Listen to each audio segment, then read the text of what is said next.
High school sports don't just happen. There's a ton of work that goes into every single athletic event. And we have our school's athletic director to thank for a lot. Tyler Riggs. Hello and welcome everybody to Spoiler after unfortunately falling a bit short against Cash. I mean, it's probably, like I said earlier in the pregame with CJ, probably the best time to get a win here. They're coming at 1-3, folks, and they have a pretty good player, number 88, on the offense. Stands at 6'5", 215 pounds. He has a lot of speed on him, Tyler, so that's something that Woodward is going to have to contain tonight. And if you contain him, you put him in a bad spot where he can't make catches and get some yards for some touchdowns, Woodward can end up coming away with a victory tonight. He's definitely going to be key to make sure you slow him down, but there's a couple other contributors as well for the Eagles that we'll get into throughout the across the way from Woodward. So it should be a good one here tonight, and man, like I said, the weather is settling down a little bit. It'll be nice and cool. Start to feel more like fall football as we get to the critical juncture of district play here. Well, with that, let's go ahead, step aside for our first break, and on the other side, you will hear the highlights from our Boomer Coaches Show this past week with Coach Luch as well as Peyton Carter and L.J. Mason, the offensive lineman there. So, you're listening to Boomer Football on Z92.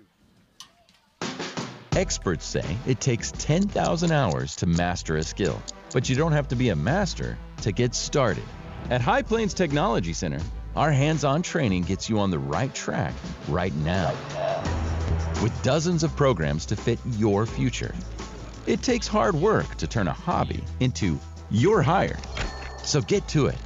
Your success story is a lot closer than you think. High Plains Technology Center, powered by Career Tech.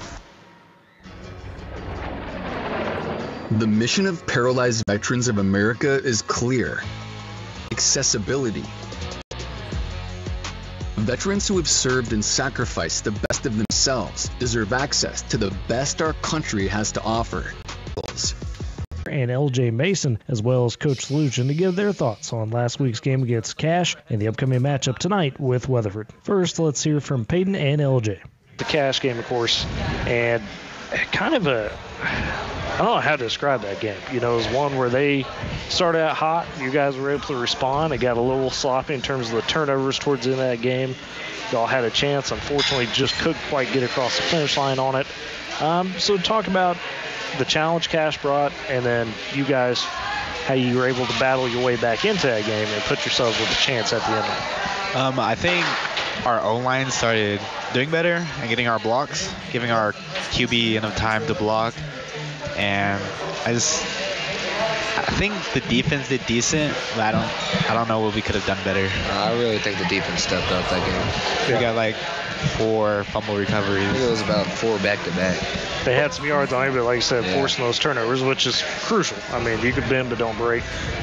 You guys as linemen, talk about the challenge of that 3-man front. We talked about it last week, 950 pounds across 3 big boys. They were very big. Yeah, heavy. Yeah. Very hard to move. Yeah, it's very, like, down blocks, it was so hard. Oh, man. I mean, when you get a situation like that, when it's a 3-man front, but they're so big, how does it change your blocking scheme in terms of the live action? Obviously, you could say, hey, in practice, we're going to attack it this way. But when all of a sudden those big holes are clogged by 3 really big guys, how do you adapt to that on a lot the fly? of double teams. A lot. That helps. That helped a lot. For sure. Finally, for you guys, what do you think is going to be the most important part of trying to beat Weatherford on the road? We know that's a tough road environment. That was a tight game last year, 25-15 there. What do you think, from your perspective, is the big key to overcoming the Eagles? We just got to lock in. Yeah, we just got to lock in, and offense got to do its thing. Yeah, we need to, like, click together. Our receivers. We just didn't. You know, that first drive we came out, and, you know, we took it we held them. After a couple of first downs, got the ball on our 20, drove down to their 20 fairly easily. You know, we were moving the ball really well, and then we got inside their 20 and just, you know, stalled out there. Had a little screen called on and just missed one of the backers, you know, and he still is about a half yard short, you know, and we had a chance to convert that, but there was a couple other times we got in the red zone and we just didn't convert. And so I felt like, you know, there was an opportunity there for us that we should have won the football game. And, you know, they had big kids, obviously, but, you know, I thought we blocked them well up front. We did some really good stuff up front. Our passing game wasn't there, you know, and it should have been.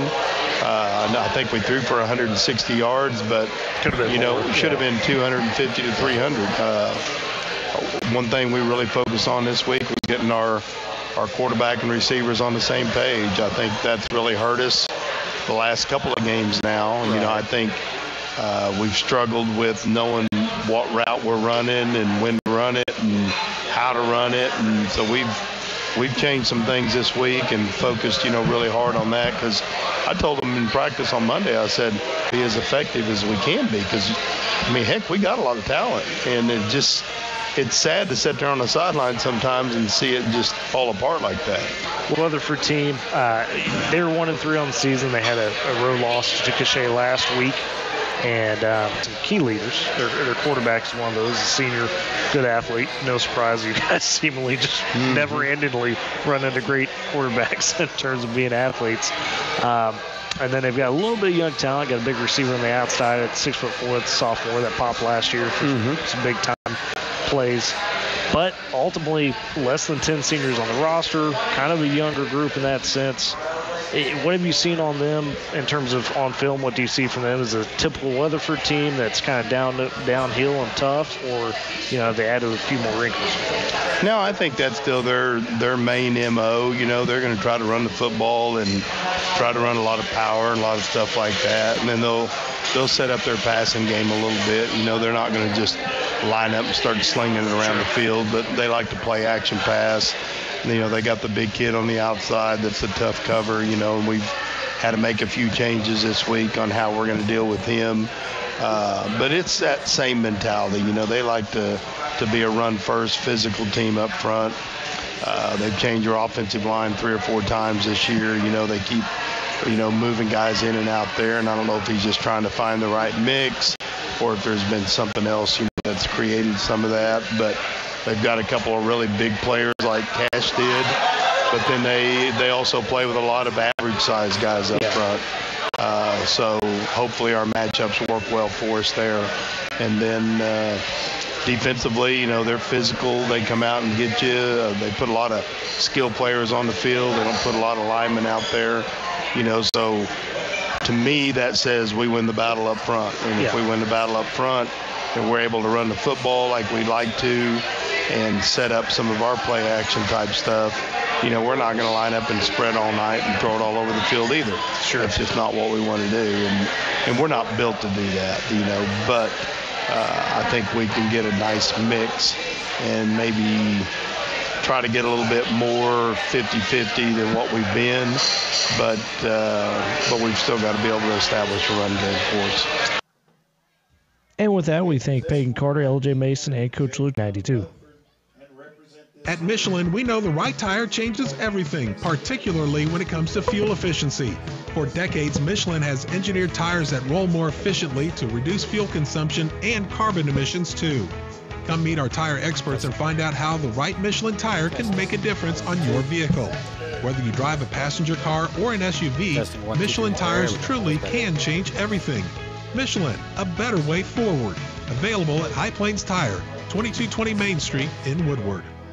Farming is dangerous. There's dangers all around us. We work around it and we live around it every day. And we just become desensitized to what's around us. We go through safety training and, you know, we try and do these things to make sure accidents don't happen, but you just never know. There are so many farmers that I think take for granted all of the underground utilities that are there. You don't want to hit a gas pipe because that's your life. The other part of it is if you hit certain things, you're liable for it. I mean, we kind of know what's out here, but all at the same time, you just always call. Farm Safe 811 starts with you. Whether you're installing drain tile or doing any sort of digging, always call 811 and wait for any underground lines to be marked and have the depth confirmed. That's farming with care. But if a line does get damaged, go somewhere safe and call 911. Always keep safety in the back of your mind. Just stay humble.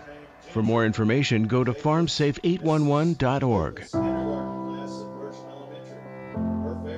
I am one of over 40 million Americans with migraine. A migraine is not just a headache. A migraine attack can last for hours or even days, often with sensitivity to lights and sound or nausea and vomiting. Thankfully, there is help for migraine.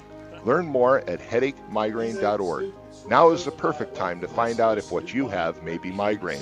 Visit headachemigraine.org, sponsored by the Coalition for Headache and Migraine Patients.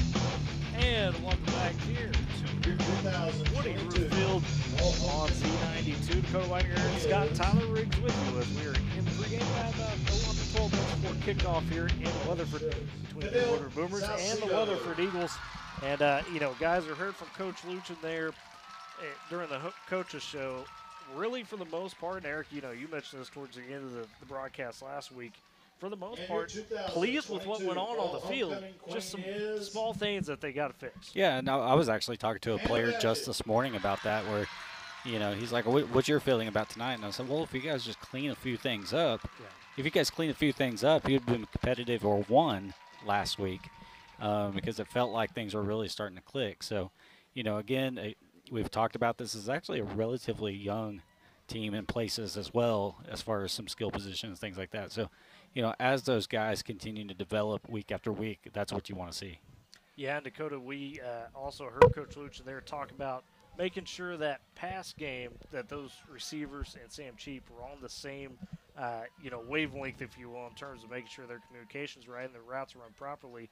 And we've seen that play out a bit. There's been some success there, but also seen some miscues and trying to fix those. Just a whole bunch of small mistakes like drop passes that, should be for touchdowns and just getting those for extra yards. So really going to have to work on catching those balls tonight or it's not going to look good for Woodward.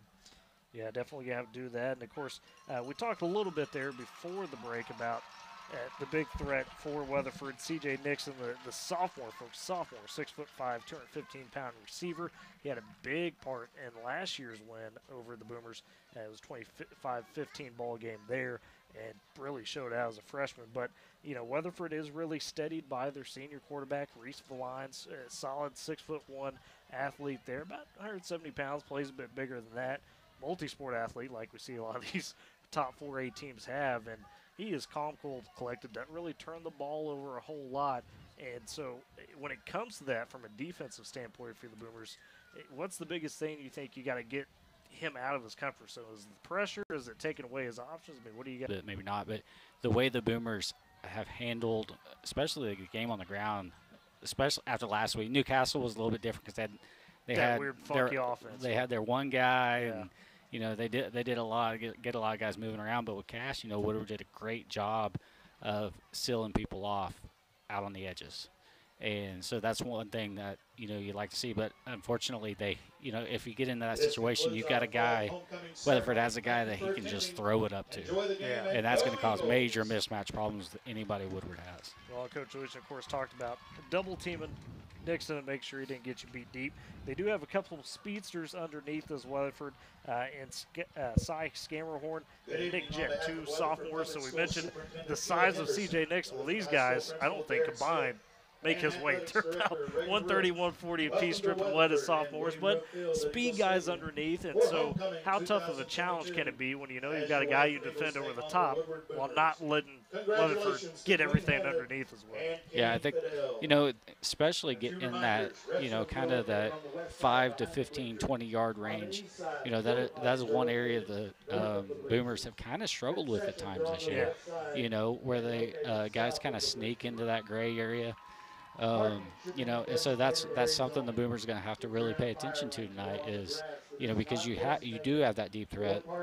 You can't allow that to start working to open up and have to go one-on-one on the outside because, like we said, that becomes an even bigger problem.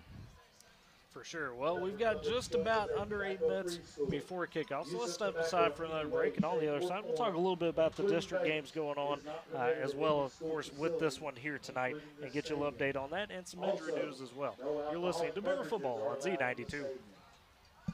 For more than 20 years, Northwest Glass has served Northwest Oklahoma with all their glass and door needs, including vehicle and equipment windshield replacements and chip repairs, rekeying locks, and window and door repairs and installations. Call 256-4324 or stop by 611 Texas Avenue for all your glass and door needs. Good luck, Boomers.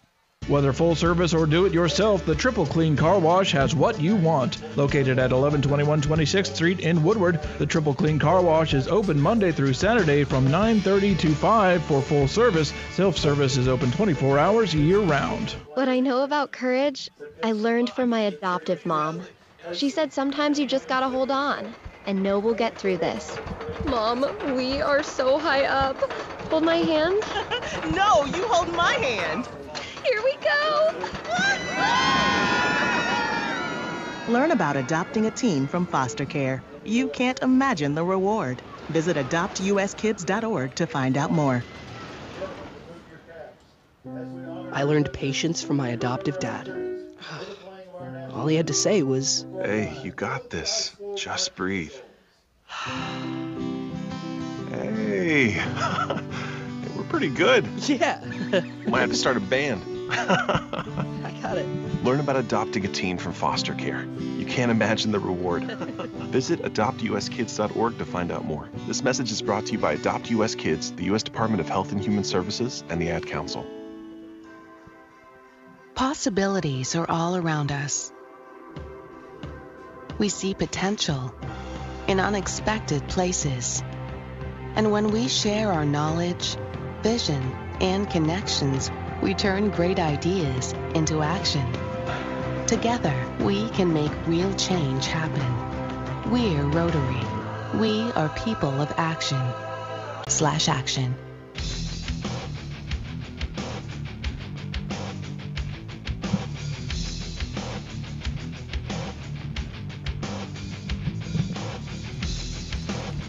And welcome back here to Woody, Roof Field, and Weatherford. Boomer Football on Z92 and Boomer TV tonight. Don't forget to check that out. You go to boomertv.net or you can go to z92online.com, find the link there. You can even go to YouTube, search Boomer TV, and it'll all pull up. So we got you covered both on radio and on stream. Dakota Widener, Eric Scott, Tyler Riggs with you. 3-man in the booth tonight because our sideline mic was going nuts, so that was not good. kind of interrupting PA a little bit too. Man.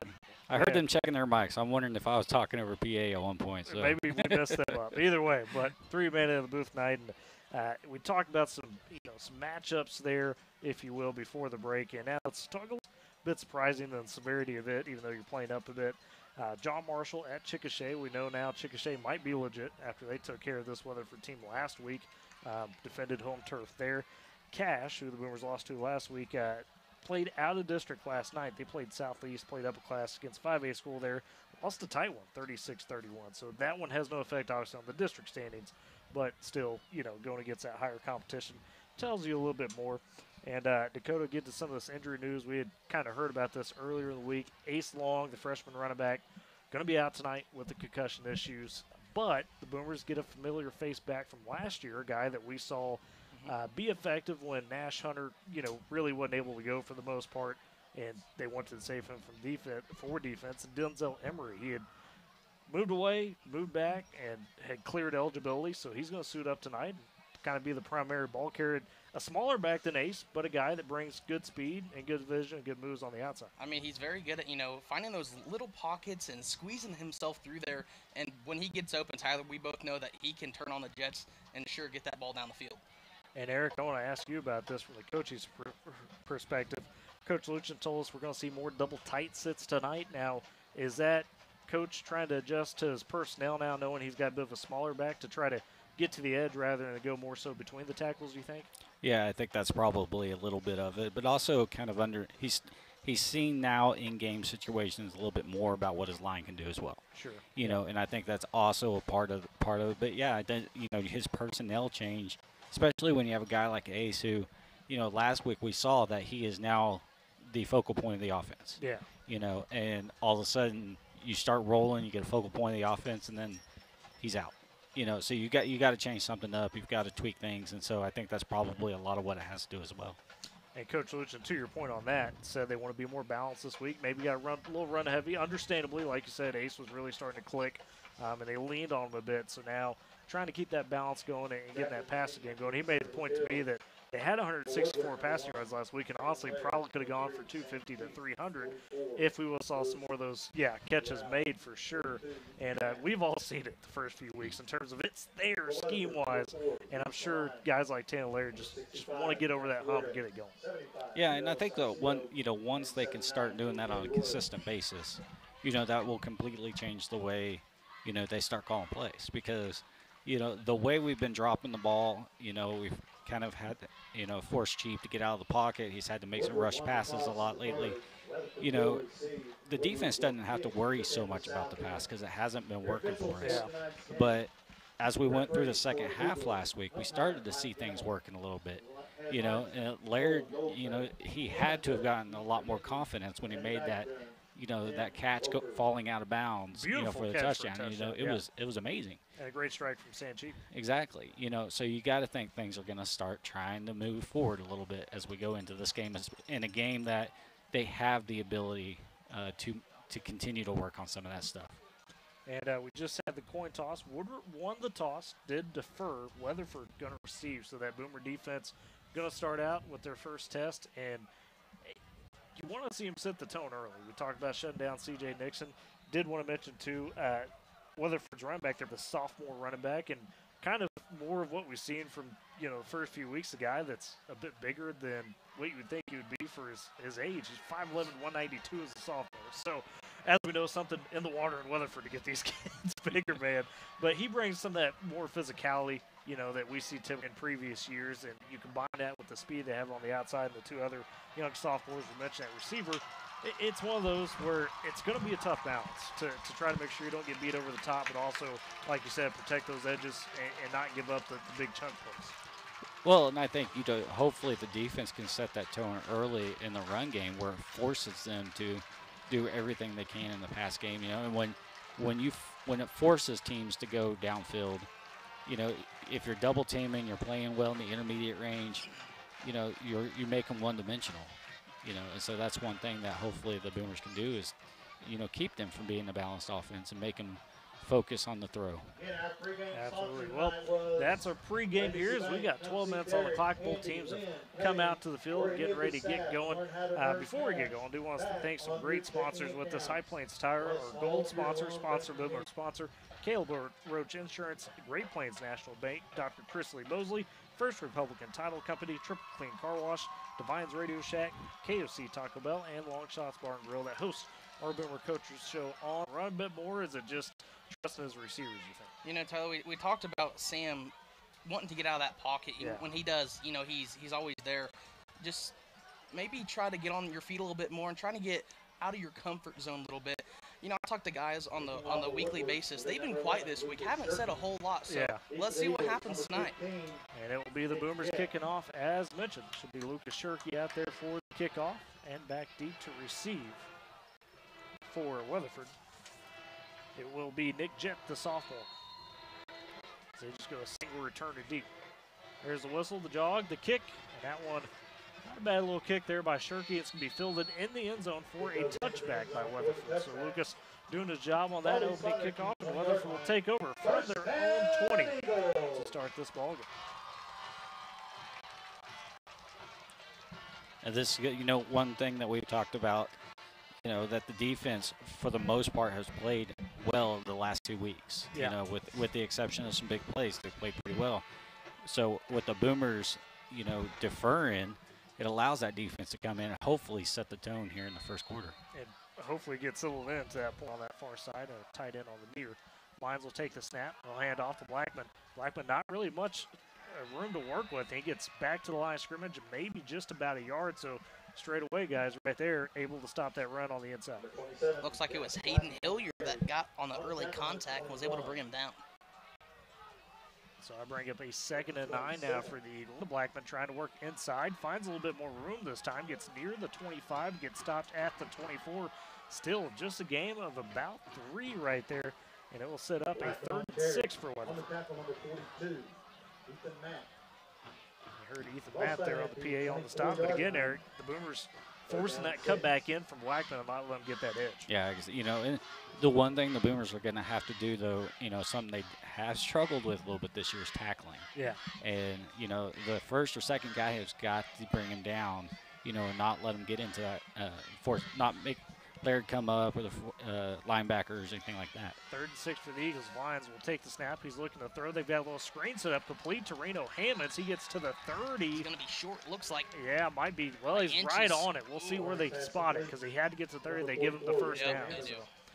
Tough one there. First pass. Lions not necessarily the biggest one, guys, but just a little flat route underneath there to Reno Hammonds, and it's a first down for the sophomore tight end and the Eagles. That's what you got to do is receiver, tight end, is know exactly where you got to go to get the first down. So it'll be 1st and 10 now for the Eagles at their own 30. Line in the gun. Blackman with them, man in motion.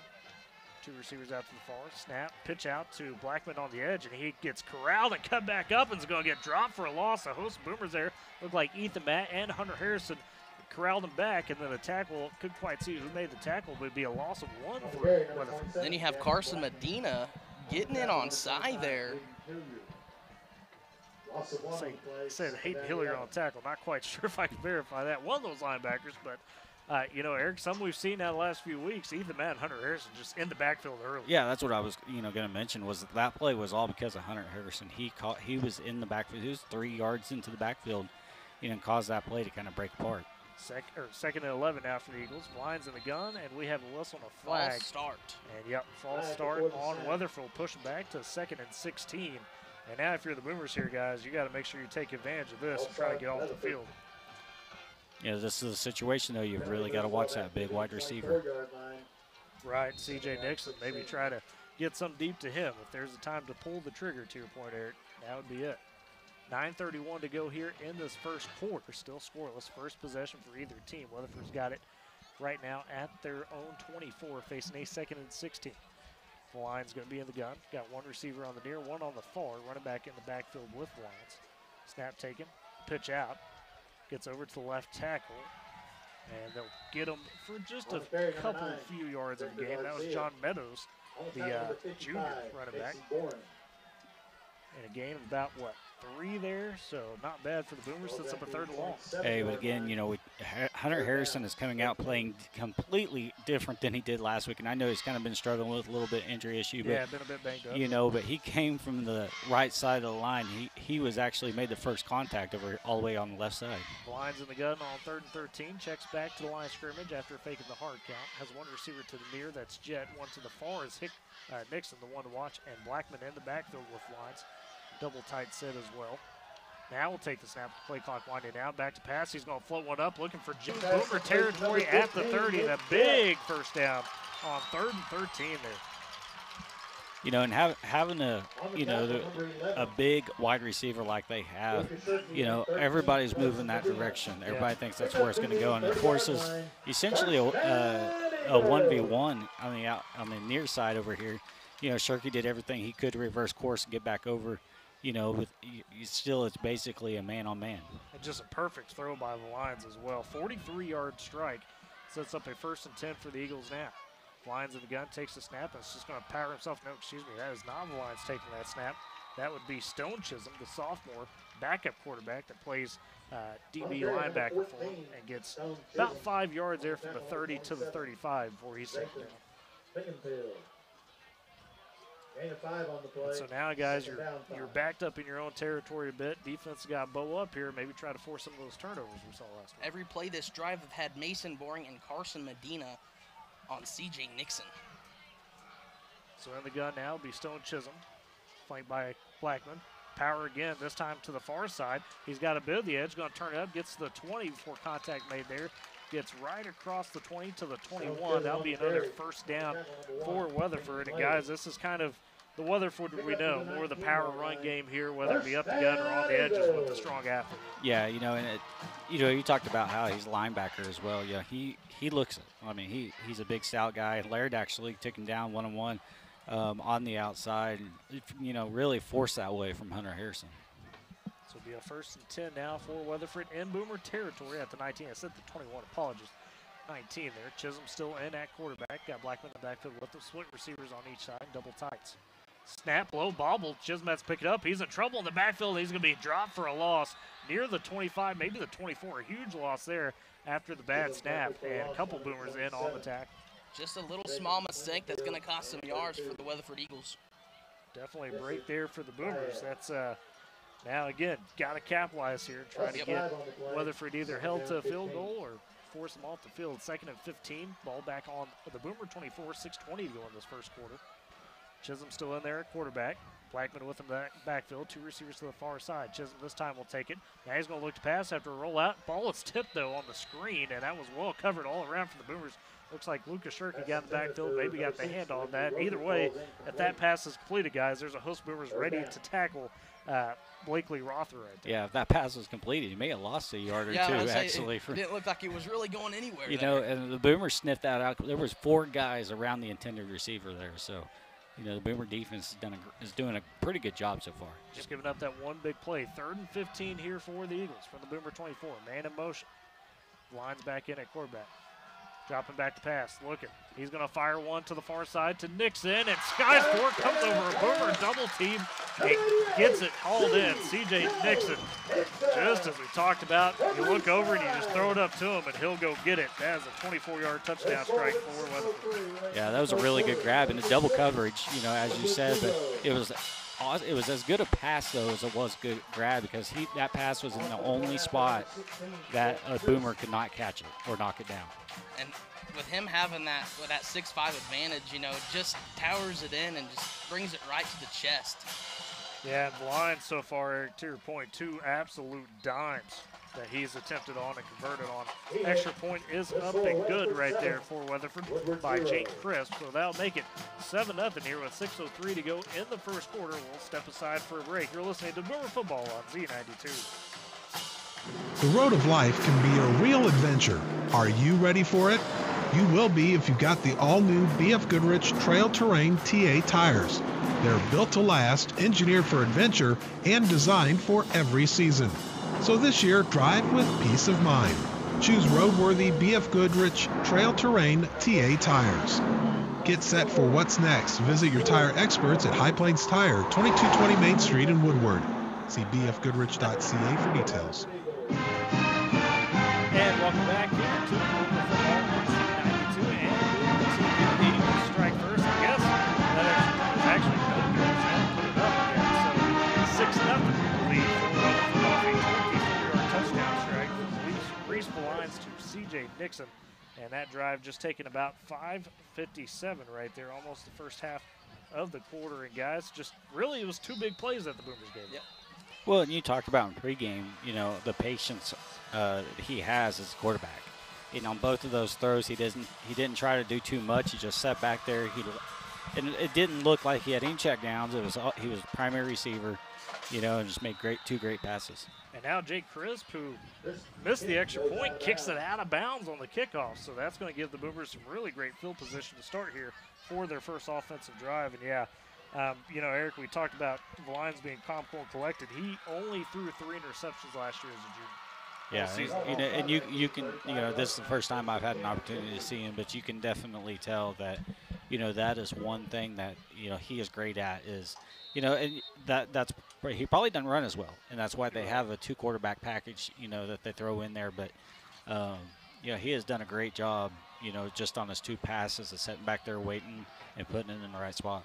So it'll be Sam Cheap under center. It looks like Hayden Hilliard going to start in the backfield. 2 receivers to the far, 1 to the near. Getting a tight end as well on that far side. Man in motion now is going to be Lucas Shirky. Excuse me, Carson Medina across the formation. And off inside to Hilliard. He's got a little bit of a gap. Gets across the 40 to about the 41. So a nice 6-yard gain there on first down. And hey, that's we got a Boomer down. Looks like L.J. Mason, number 72 for the Boomers. He's getting up on his own power, though. Maybe just caught his ankle a bit. Not quite sure. So he's getting checked on. LJ did get up under his own power, so trying to check it on there. Either way, though, 6-yard gain on first down for the Boomers. And Hayden Hilliard, a guy that Coach Luchin really been trying to save for defense, but obviously at this point, your hand is forced with Ace Long out. Hayden, showing no run rust, if you will, not getting a lot of carries in the first few games, taking care of it through the gap. But credit to the offensive line. That's, last week you started to see these lanes open up, and Ace was doing a great job of finding the lanes, getting through there. Clearly they're doing their job because the first run here at Weatherford, they were able to break across the line as well. And it is 7-0. They finally put the extra point on the board. So the Eagles lead 7-0. Boomers 2nd and 4. Cheap in the gun. Takes a snap. He's rolling out to the far side. Going to stop, plant, throw a deep pass, and that one overthrown. And unfortunately, some miscommunication looks like on the route as Cash Shipley had stopped past the stick, and Sam floated that one out there as if Cash was going to go on the go route. Yeah, about 20 yards down. Cash kind of cut to the outside towards the sideline, turned around, and ball was flying another 20 yards down the field. So probably could have got him there for a first down if he would have had it in his hands.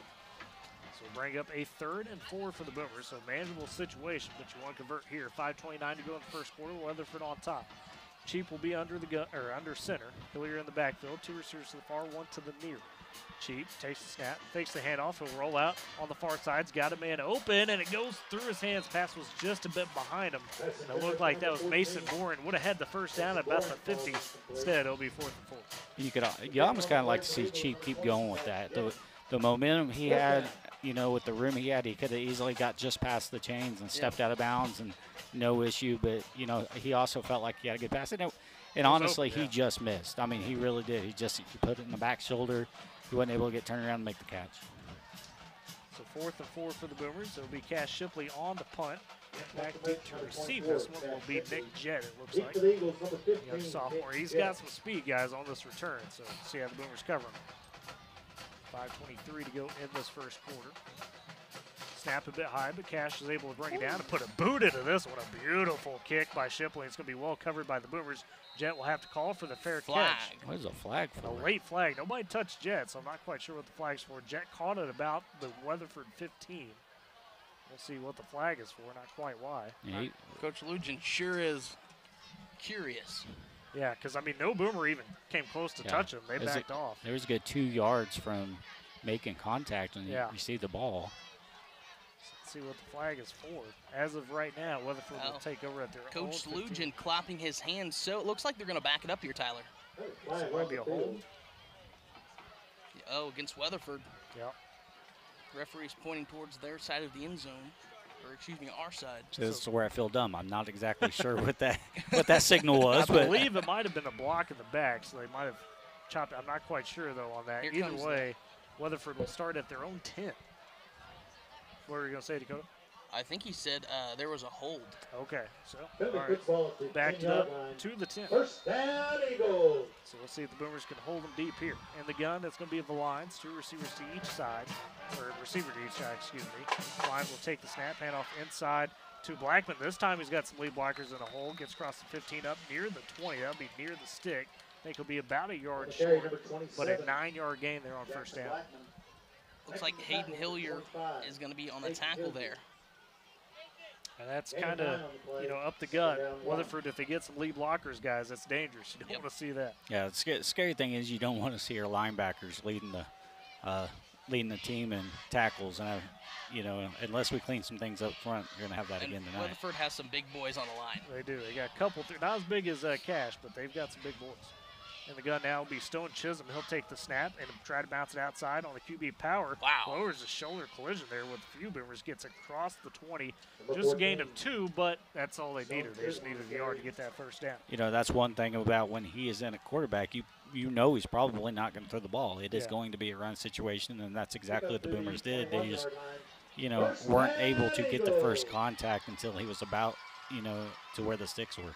But it was a good job by Zathan Klingenfeld and Mason Boring just wrapping them up. Making those open fill tackles they were talked about early. 4:15 to go in the first quarter. Eagles on top 7-3. They've got the ball. It'll be the lines in the gun. 2 receivers to the near side. Back in the backfield. Let's hand off to Blackman in the backfield.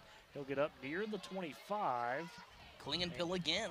And get dragged down by host Boomers, led there by Zathan Klingenfeld. Got about, looks like 3, maybe 4. They'll call it 4 as they do give him the 25. And it also looks like Moose comes up from that final 2. Ethan Matt. Talk about him quite a bit. Yeah, he had a great game last week. He was all over the place. Made a couple big plays. Disruptive for sure, and you want that from your nose guard. 2nd and 6 for the Eagles. Shotgun. Blinds takes snap, handoff inside again to Blackman. He's got another hole across the 30. We'll see where they spot him. Going to be right on that stick, and I think he got it by just about a yard. Sure enough, he will. So a first down for Weatherford up to about the 31 is what they'll mark it. So that's another gain there of about 6, and that'll be 1st and 10. Looks like Shirky was there to grab him by the feet, and Mason Boring and a host of boomers kind of to drag him down. 1st and 10 for the Eagles. Blinds in the pistol. Yep, going to be in the pistol a little bit now. Got 2 receivers to the far. One to near. Snap is bobbled. Somebody's got to pick it up. They do. Got the running back. He'll get across the 35 to the 40 breaking tackles. That's going to be Victor Garcia, and he's going to drag a host of boomers up to the stick at maybe the 41. Did he get it? Yep. Wow, he did. A busted play, and they get the first down. Forward progress, I'd imagine. So 11-yard run there. You got to take advantage of that if you're the Boomers guys. You know, you're starting to see some hands on hips out there for the Boomers. You know, so starting to get a little bit tired. I don't know how much of that is the physicality. You know, we have talked about in the pregame how Weatherford could be very physical. Yeah. 1st and 10 at their own 42. The Eagles have it. Blinds in the gun. Garcia in the backfield. Blinds going to throw a quick pass. He's got a man. It's Stone Chisholm, the backup quarterback. He's got it up to the 50 and across that to almost the 55. They'll call him down at the 54. And again, just a little kind of outlet pass, guys, on the play action, but it hits for a gain of, 12, 13 right there to their first down. Yeah, that's what I was talking about, you know, also during pregame is, you know, right now they have a very balanced offense. You know, and the Boomers have got to do something to force them into being a one-dimensional offense. So 1st and 10 at the Boomer 46 now. Lines will be in the gun. Man across the front of the formation motion. It's Chisholm. Receiver to each side. Snap, handoff inside. Looks like Garcia it is. He's got a bit of a hole. Gets across the 40. Inside the 40 now down to the 38 before he's brought down and just gashed him again for another about 8 yards right there. Looks like it was Casenborn there on that time for the tackle. Weatherford right now, guys, just kind of a nonchalant, but they're getting yards and getting drives going here. Under a minute or 2 minutes play here in this first quarter. 2nd and 2, for the Eagles. Snap bounces again. This time Garcia's going to pick it up off the hop, and he'll get about not even back to the line of scrimmage. Lose about a yard or 2 there. Now bring up a 3rd and about 4. So Weatherford having some snap issues. That's about the only thing that's slowing them down. Yeah, they got the turf bounce there. Yeah. You know, that's one thing about turf they say in baseball and softball, and you know, is you get a natural bounce. You don't have weird things happen. Right. You know, and see it bounced right back up to him on that. So 3rd and 3 here, they'll call it. Lines in the gun for the Eagles. Low snap again, but he corrals it, fakes the handoff. No, excuse me, that's Stone Chisholm. Takes it himself, gets across the 40, but not really much more. Got back to the line of scrimmage, and the Boomers going to bring up a 4th down here for the Eagles. Decision time as they're kind of in an odd spot.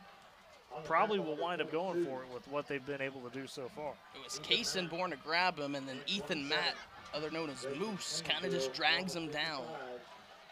Job there by both men. So 4th and 3, and sure enough, under a minute to go in the first quarter. Weatherford going for it. Chisholm in the gun. Garcia, no, excuse me, that's Blinds. Blinds will look back to the sideline now after faking the hard count. They do have to get this snap off, but they'll call a timeout as they were facing a dwindling play clock. So 29.4 seconds to go in the quarter.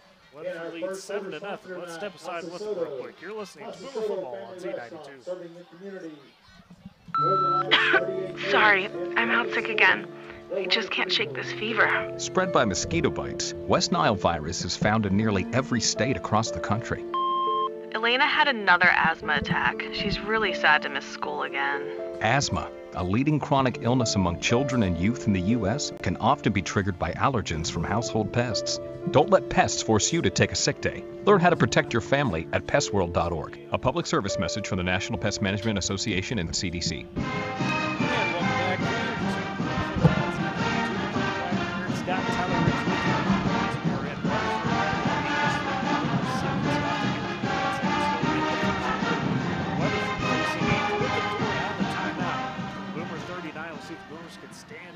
It's going to be Valines and at quarterback. He's going to have Blackman with him in the backfield. Got a receiver to each side Nixon is the far side receiver, the big target. Vines will take the snap. He's going to look for a quick pass. Goes to Nick Jett, and Jett going to come down with it across the 35 to about the 34. Enough for the first down, and Weatherford converts. That's real tough to stop, guys. Yeah, I was, sitting here thinking that this is where the ball was going, because it seems like, with the exception. At the Boomer 34. With Lyons in the gun. Blackman with him in the backfield. Receiver each side and some tight ends. Lyons back to pass again. Under pressure, though. Looking, there's a flag down early, so probably going to be a hold. Blackman comes up with the catch short. He doesn't even get back to the line of scrimmage. Gets to maybe about the, looks like 35, if that. Maybe the 36. Probably going to be a hold here. An interesting decision, Eric. You take the hold, make it 1st and 20, or you just decline and let it be 2nd and 11? I say you take it. Just because of the way that they've been moving the ball, you got to kind of give them a little bit more room. Sure. Unfortunately, yeah, you're giving up and down essentially, but, the more you can back them up, the way they've been moving the ball, probably the better. And it will be an accepted penalty, so this is going to back Weatherford all the way up now to the 49 because it's a spot foul, if you will, from where that ball moves. And the Boomer defense got some real instant pressure with that 3-man front. So 1st and long here now for Weatherford. They're at the 49, got to get up to the 24. So 1st and essentially 25. In the gun, it's going to be the Lions. He's got Blackman with the backfield, fakes the handoff. Now another quick pass to Nixon, and this one sails over Nixon's head. So Lions usually on target, kind of throws over his man. Luis Corral, kind of got in there and was right on top of the quarterback with his hands up in case that ball was to hit his hands. He got really close, Tyler. So you're saying maybe forced a higher pass there that caused that incompletion. He was right on the quarterback. Well, like you said, that 3-man front, the Boomers have actually got really good penetration with just those 3 guys, which is great because if we're going to do it 3 guys, that gives us an extra linebacker for coverage, to step back up there. So, maybe something's going to work here for the Boomers moving forward. Well, if you could just generate that stop, as we had an end of quarter right here situation, so probably should throw it for a quick break. So we'll step aside. Weatherford leads 7-0 over your Boomers. It's Boomer football on Z92. Life never stops moving. Between the 30-minute commutes, daycare pickups, and that weekend trip to Grandma's, you're racking up the miles. What you need is a tire that can keep up, like the exceptionally long-lasting Michelin Defender tire. With an 80,000-mile warranty and the safety you expect, you can lose track of the miles and focus on what really matters, the memories made along the way. Stop in today at 2220 Main in Woodward to see your local Michelin dealer, Pipe Lanes Tire. We stand on the shoulders of the women who came before us. Women who were told they were bad with money. Women who couldn't even get a credit card without a man co-signing. Women who fought for their own financial futures. And now it's our turn to lead the way. Join us at WeSaySaveIt.org, where women of all ages and all budgets are learning how to save for retirement. You work hard. You make money. Now make that money work for you. Invest in yourself at WeSaySaveIt.org. A message from AARP and the Ad Council.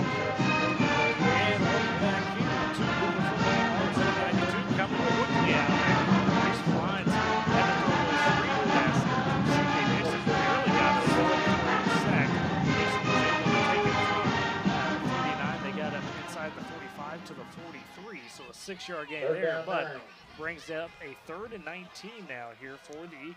And this is where that penalty, I was talking about, they kind of allowed the Boomers to be kind of in a bend, don't break type of defense situation.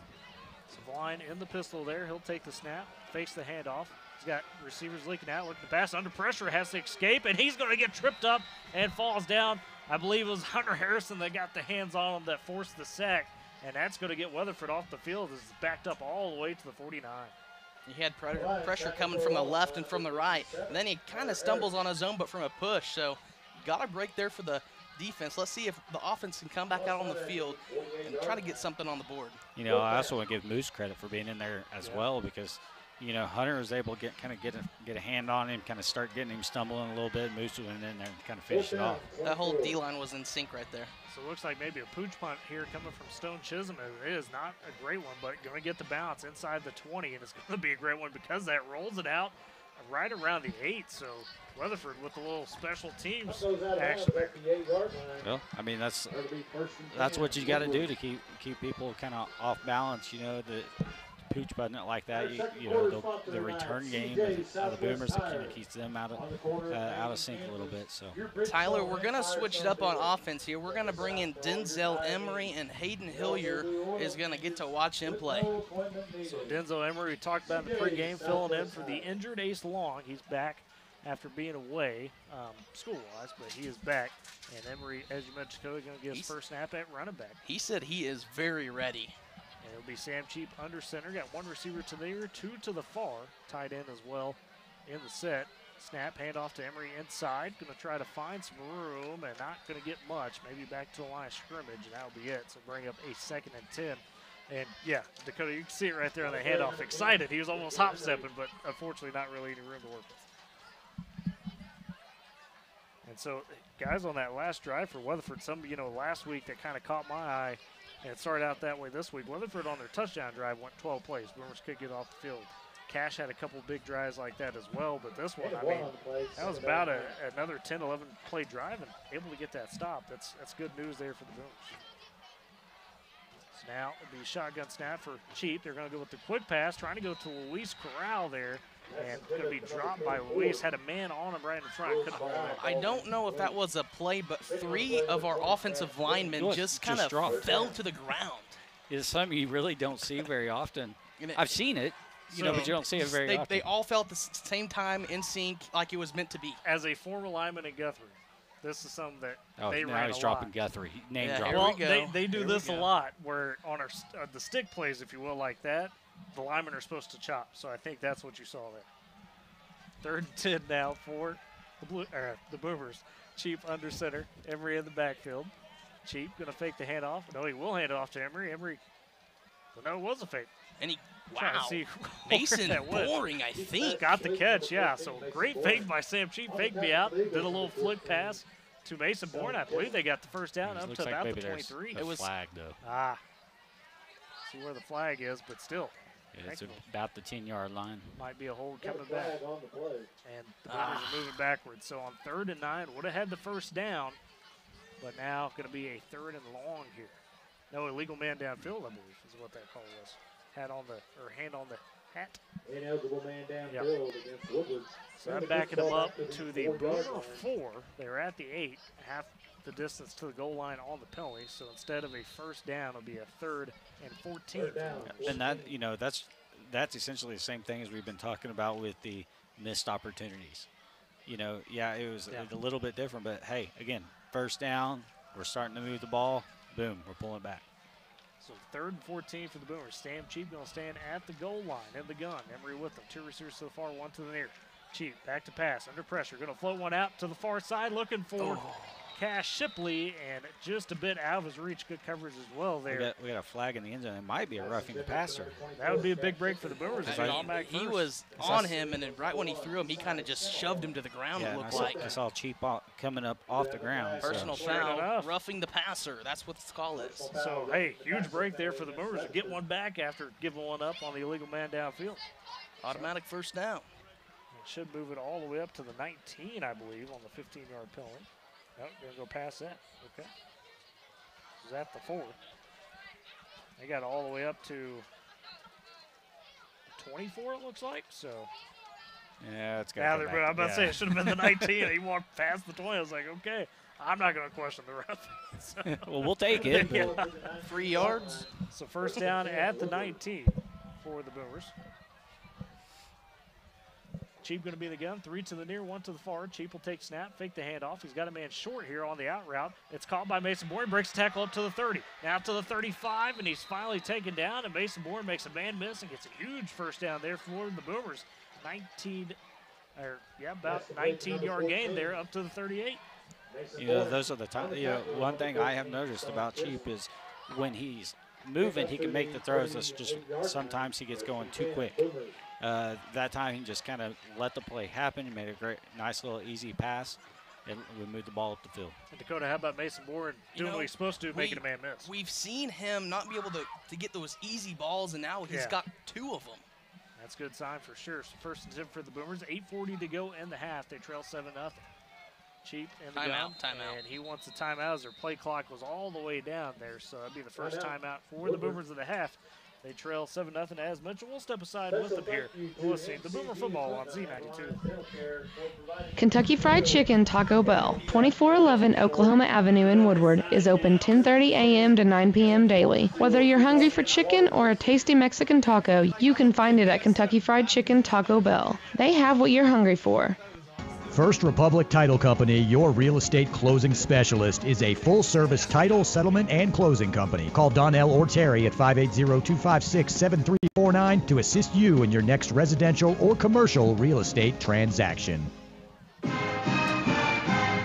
welcome back to here in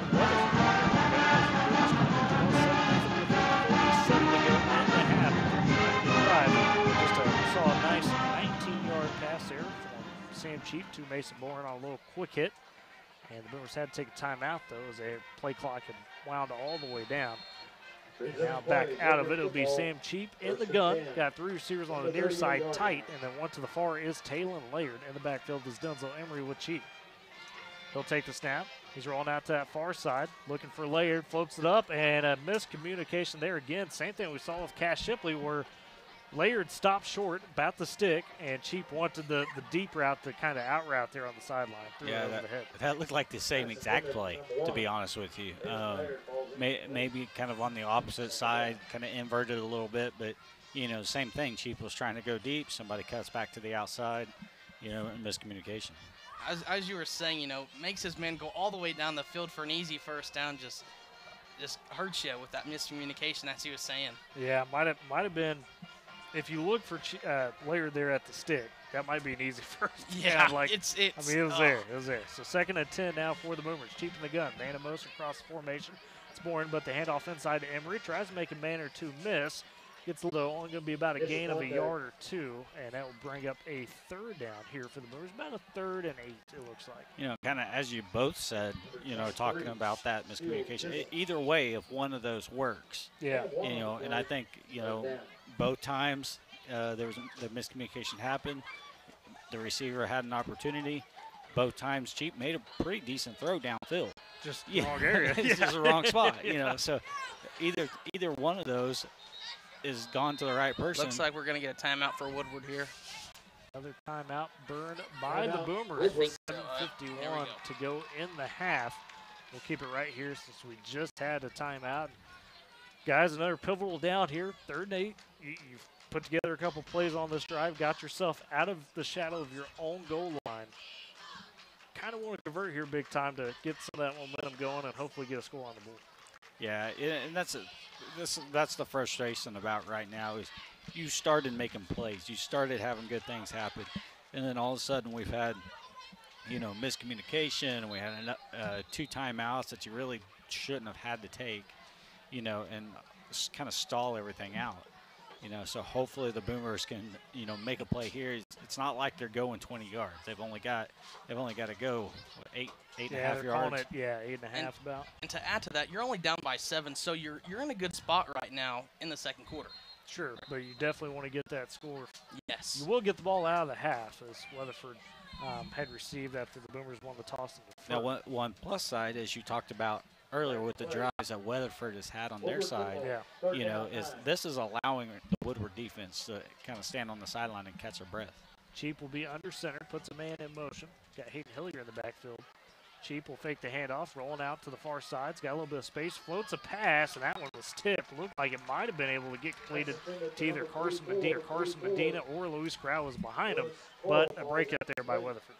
If you were Sam Cheap there, probably the best option if you couldn't get that pass was just to keep going. You had a little bit of lane, might have got about 6 yards, 5 or 6 yards on the play. Maybe a first down if you make a man miss. It depends on who he's going for there, to your point, Dakota, because Corral was more at the stick, whereas Medina was a bit short about that 5-6 yard range. So either way, it'll bring up a 4th and 8 for the Boomers. And Cash Shipley on for another punt. Hit a good one his last time out. See if we get another one here. Not much wind. Yeah, I was about to say light winds. Gets the snap. This one a bit higher, bit of a wobbler. And it's going to take a good bounce, though, all the way inside the 20. 15? Yep. Right at the 15-yard line, on the line. That's that turf bounce you were talking about, Eric. That natural bounce just took a nice one. Yeah, we saw it. We saw it at Newcastle. you know, that Shipley really knows how to use the turf. Oh, yeah. You know, and that is one, turf is one advantage punters have, you know, especially, you know, back in the day when there was the hard turf where it was like concrete, you know, it could really go. You know, but if you are making it run, the turf is a great thing. Now, sometimes whenever you're trying to, you know, coffin corner it or kind of stick it, the turf can give you a little bit different of a bounce. But 1st and 10 for the Eagles. Lines in the gun. Takes snap. Quick hitter out to C.J. Nixon here on the near side. He breaks it out. Gets to 30, 35, 40. They're still trying to drag him down. Gets up to the 45. My goodness, C.J. Nixon, 30-yard quick hitter like that. And we see his side speed and power at 6'5", 215 as a sophomore. In that huddle, coach was pointing to C.J. Nixon like he was going to get the ball, Tyler, and he did. Well, that's what I was talking about earlier as well down here is, you know, the Boomers got to do, you know, first or second guys making contact, you got to bring people down. You know, and I know Nixon's hard, but you still got to get your job done. So 1st and 10 for Weatherford at their own 45 now. Blinds in the gun, snap low, Blake corrals it. Dropping back to pass, under pressure, still under pressure. Pass batted away nicely there. Looked like that was Zane Weibel who got the hands up and just knocked it away. It'll be a 2nd and 10. So, again, and Eric, I think you mentioned in the pregame and early first quarter of Lines, doesn't look like he's the most comfortable runner, so force him out of that pocket, and you can see things start to kind of break down. Yeah, force him out of the pocket. And one thing I've also noticed is he doesn't check very well. Almost every time whenever he throws the ball, he's looking right at his primary receiver. You know, same thing right there. The Boomers just kind of read his eyes the whole way. You know, when he tried to make the pass, they jumped up. So, you know, for him, the one thing he has is the patience, and he can make a good throw. But when you force it on him, he's going to struggle a little bit. 2nd and 10 for the Eagles. Stone Chisholm now in at quarterback all by himself. Going to be a quick pass. That one a bit speedy, but it's to Nick Jett short, and he's caught it, but only a gain of a couple for the Boomers are on him right there. So they finally passed with Stone Chisholm, but to no surprise, keep it short, and the Boomers do a good job of corralling Jett. And when he's not in that lineup, expect to see Nixon getting the ball there, Tyler. Oh, yeah. And Eric, we talked about those quick hitters to Nick Jett. That time the Boomers able to stop him and hopefully take some of that pressure off that defense. Yeah, it was a great job by Josiah Beza and Hunter Harrison as well to kind of get out there and help to make that tackle. So 3rd and 8 now here for the Eagles. Back in the gun, Chisholm. He's going to pass, throws one over the middle. It's got a man. It's Nick Jett. Breaks the tackle 20, 15, 10, and finally gets drugged down at the 5. And Stone Chisholm looked beyond short and had a guy, and it was Nick Jett for a huge gain. It's going to be 1st and goal for the Eagles. Taylon Laird, you know, tracking him down, not giving up on the play. Touchdown saving tackle. Jett shows the Jets, and they actually mark it at the 7. And hopefully, you know, we haven't said Taylon Laird very much tonight, you know, and so hopefully, you know, that right there will just give him a little bit more confidence going into and that's just a little, excuse me to cut you off, that was just a little glimpse of the speed of him. Yeah.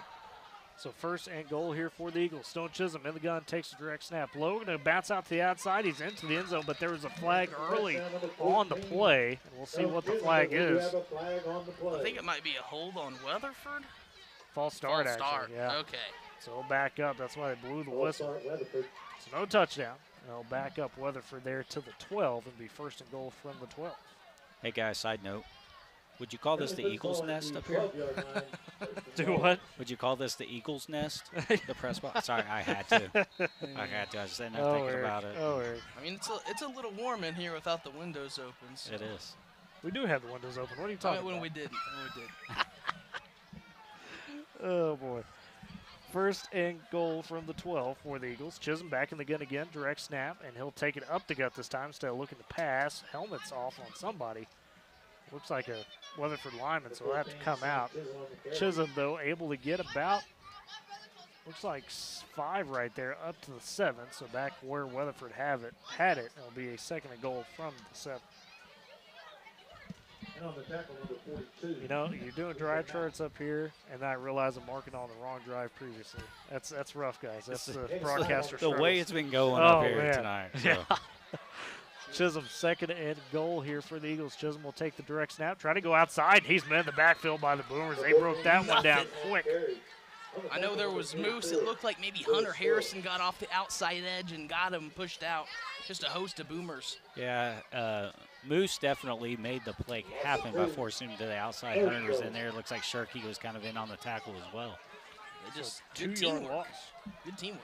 And again, what we've been talking about, when that defensive line gets rolling, it is a good sight for the Boomers because they create some havoc. Looks like they might try to go for Nixon in the end zone here, Tyler. 3rd and 9 for the Eagles. Stone Chisholm still at quarterback. He's going to drive back to pass an empty sit, looks over the middle, and sure enough, Dakota, you called it. C.J. Nixon on the inside slant has it caught for the touchdown. Weatherford on the board again.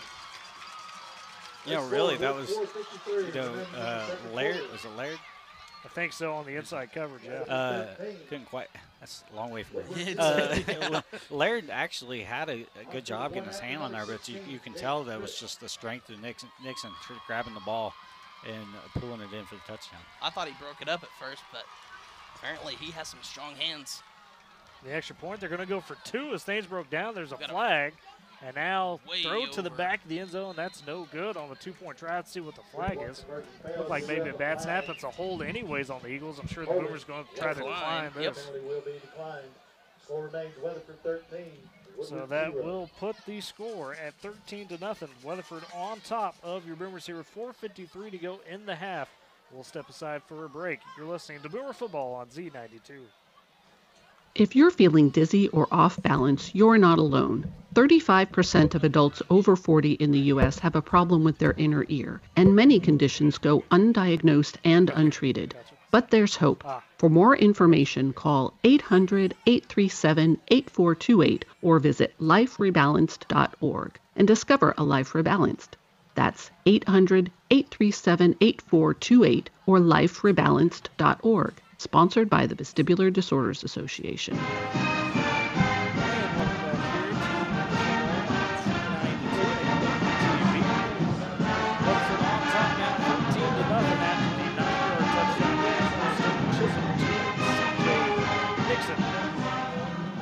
You had called it right there pre-snap, saw it on the inside, and saw it going that way. I mean, it's just he's such an obvious target in the red zone. C.J. Nixon at 6'5", he has that weight advantage too. That's your target, Tyler. That's the guy that you're going to go over the top for every time, especially in those must-win situations. Not here for Weatherford right now. We've still got another 4:53 to play and 2 more quarters to go. You do get the ball back after half. The kickoff here going to be fielded by Carson Medina. Gets across the 15, gets chopped down right there, got tripped up. Good coverage by the Eagles, and the Boomers are going to have to start at their own 18 on this drive with 4:48 to go in the half. 4:48, don't want to give Weatherford back the ball. Got to get those first downs. Might have to establish that run game, but going to have to do something different to get some more yards. Yeah, and to your point on the run game, you're about a 4-minute offense here is what they'll call it. So you're not necessarily in a rush, like you said, but you do want to establish consistent positive yards to be able to get down the field. And think about it this way, Tyler. If you get the ball, or excuse me, if you get that touchdown, you come out of the half and you get the ball back. So Cheap in the gun. 2 receivers there, 1 to the far. Handoff, though, inside. It looks like Hayden Hilliard the back, and he's going to get spun around, but got about a yard there from the, about a yard and a half from the 18 to the 20. Zone was marked up. So we'll call the gain at 2 on first down. Be a 2nd and 8. I would like to see a pitch to Taylon Laird here on the outside. Try to get him involved somehow and get him going. He's been a bit quiet. They've done a good job of covering him. And when that play does happen, it turns out to be positive for about 10 or 12 yards. 4:15 to go, and can down here in the half. Boomers face a 2nd and 8. It'll be Cheap in the gun, 2 to the near, 2 to the far. Back is Hilliard, it looks like. Now man in motion, sure enough. They give it to Laird on the end around. Gets cross up to the 25, trying to fight forward to the 30. I believe he got enough for the first down, because he only needed the 28. It's going to be close. Be on the stick. Ooh, got a like hurt play for Woodward here. Behind the play. Looks like a cramp the way his leg's stretching out. One of the linemen there. I've had a few of those. Good news is they did give the Boomers the first down, kind of right at that stick. So looked like about a gain of 9 there, and that's enough for that Boomer first down. For the First National Bank, throw for dough will be Real DeShield. And coming out, helping out is our awesome trainer. Throw for dough.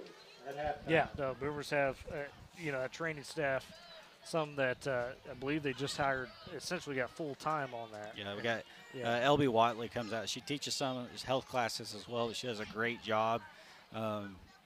She also, it's the whole district. It's not just for the football program. I've been emailing her a lot this week trying to get concussion stuff and, physicals and all that stuff for middle school sports. And, that just comes a part of it. And so she deals with classes, and then she does all that on top. She does a great job. It's definitely a crucial role to have because, not every school, especially once you get to the smaller schools, Peyton can afford Carter. that luxury. That's who we got on the field, Peyton Carter. And he's able to get up with a little bit of help and walk off under his own power there. So. And he's had some injury issues to start the year as well. Yeah, been a bit banged up. So, it looks like this was probably a little bit – he's limping. So, it was either shoulder or elbow, early in the year. This time it looks like it's a lower body issue. Well, and being a lineman, it's tough because you just get rolled up on once, in a bad way. All of a sudden your ankle – comes up, maybe you strained it or something like that. Not to speculate on Peyton, of course, but it's just to that point, very easy to get banged up down there in the trenches. So the Boomers going to still over there with discussing with Coach Lucha now out of the timeout, if you will, injury timeout. Under 4 minutes to go now, 3:58 on the clock. Boomers have it 1st and 10 at their own 29, trying to find an answer as they trail 13-0 here to the Eagles. Be Cheap in the gun, 2 receivers to the near, 2 to the far, a tight end on the far side as well. And the backfield looks like it's Hilliard. Cheap will take the snap. He's dropping back to pass, surveying the field. Now he's got a short little screen to Hilliard, wide open on the backside. 30, 35, 40, makes a man miss at the 40, 45, 50, across midfield, down into Weatherford territory at the 41 after a big gain. And boy, that one set up to perfection, fellas. Now, I knew that Hayden Hilliard had a little bit in him, but I didn't know he had that in him. He's got some scoop. He does. That's what the Boomer offense really needed because, couldn't get anything going. We made a couple shorter passes, here and there. But, the fact that we were able to break something like that, hopefully doing that, another player or two will kind of loosen up that defense. And a 29-yard pass there on the screenplay. 1st and 10 for the Boomers at the Weatherford. They call it 42. Cheap in the gun, man in motion. He'll take snap, handoff inside to Hilliard. Got a hole, cross 40, 35, running hard, past the stick to the 30. Another first down, and fellas, Hayden Hilliard bringing some fire on this drive. Maybe he just needed to get the ball in his hands a couple more times to start getting that adrenaline running in him. So a 12-yard gain there now by Hilliard. He's essentially counted for 41 yards on back-to-back plays. That's huge for Hilliard. Huge for the Boomers as well. 3:11 to go in the half. Driving. Ball on the Weatherford 30. They trail 13-0 here on the Weatherford homecoming. Trying to get this crowd maybe a bit quieted down. Hadn't been the loudest crowd, but you hear the band warming up in the back there for their halftime performance. Chief's going to be in the gun. 3 to the near, 1 to the far. Man in the backfield with him. Motion, snap low, but handoff to Hilliard now, and he's going to take it up to almost 25. Still fighting. He's not giving up. No, he's not. Second, third, and fourth efforts for Hilliard. Another gain there of about 4. That will be a 2nd and 6. Or 2nd and about 5, I guess. Think about this, guys. Ace is a completely different running back. He's more of a straight up the middle. Yeah. Has a little bit more power. What if we can get something going here with both of them? Oh, wow. Kind of a thunder lightning back with Reggie Bush. You're too young for that. Reggie Bush and I'm not. Dakota is. But Dakota is. Yeah, that was my prime time as a kid right there. No, I was in college. In the gun, Cheap back to pass on 2nd and 6. He's going to take a deep shot to the end zone. Got Cash Shipley and can't haul it in. Went through his hands. Had to sky for it. It was a good placement by Sam Cheap. Also good coverage by Weatherford. Slow to get up on the ankles for Shipley. Well, he got kind of fell on right there a little bit by Austin Shields, who was on the coverage. But, boy, you got to capitalize on that one. Yeah, that's one of those that is tough to breathe afterwards just because that is a huge missed opportunity. It was really well defended, but Cheap made a great pass. Yeah. Shipley kind of was in there in the right spot. It just went right through his hands. The old role as a receiver, you get the hands on it, you got to bring it in, and Shipley definitely had a chance at it.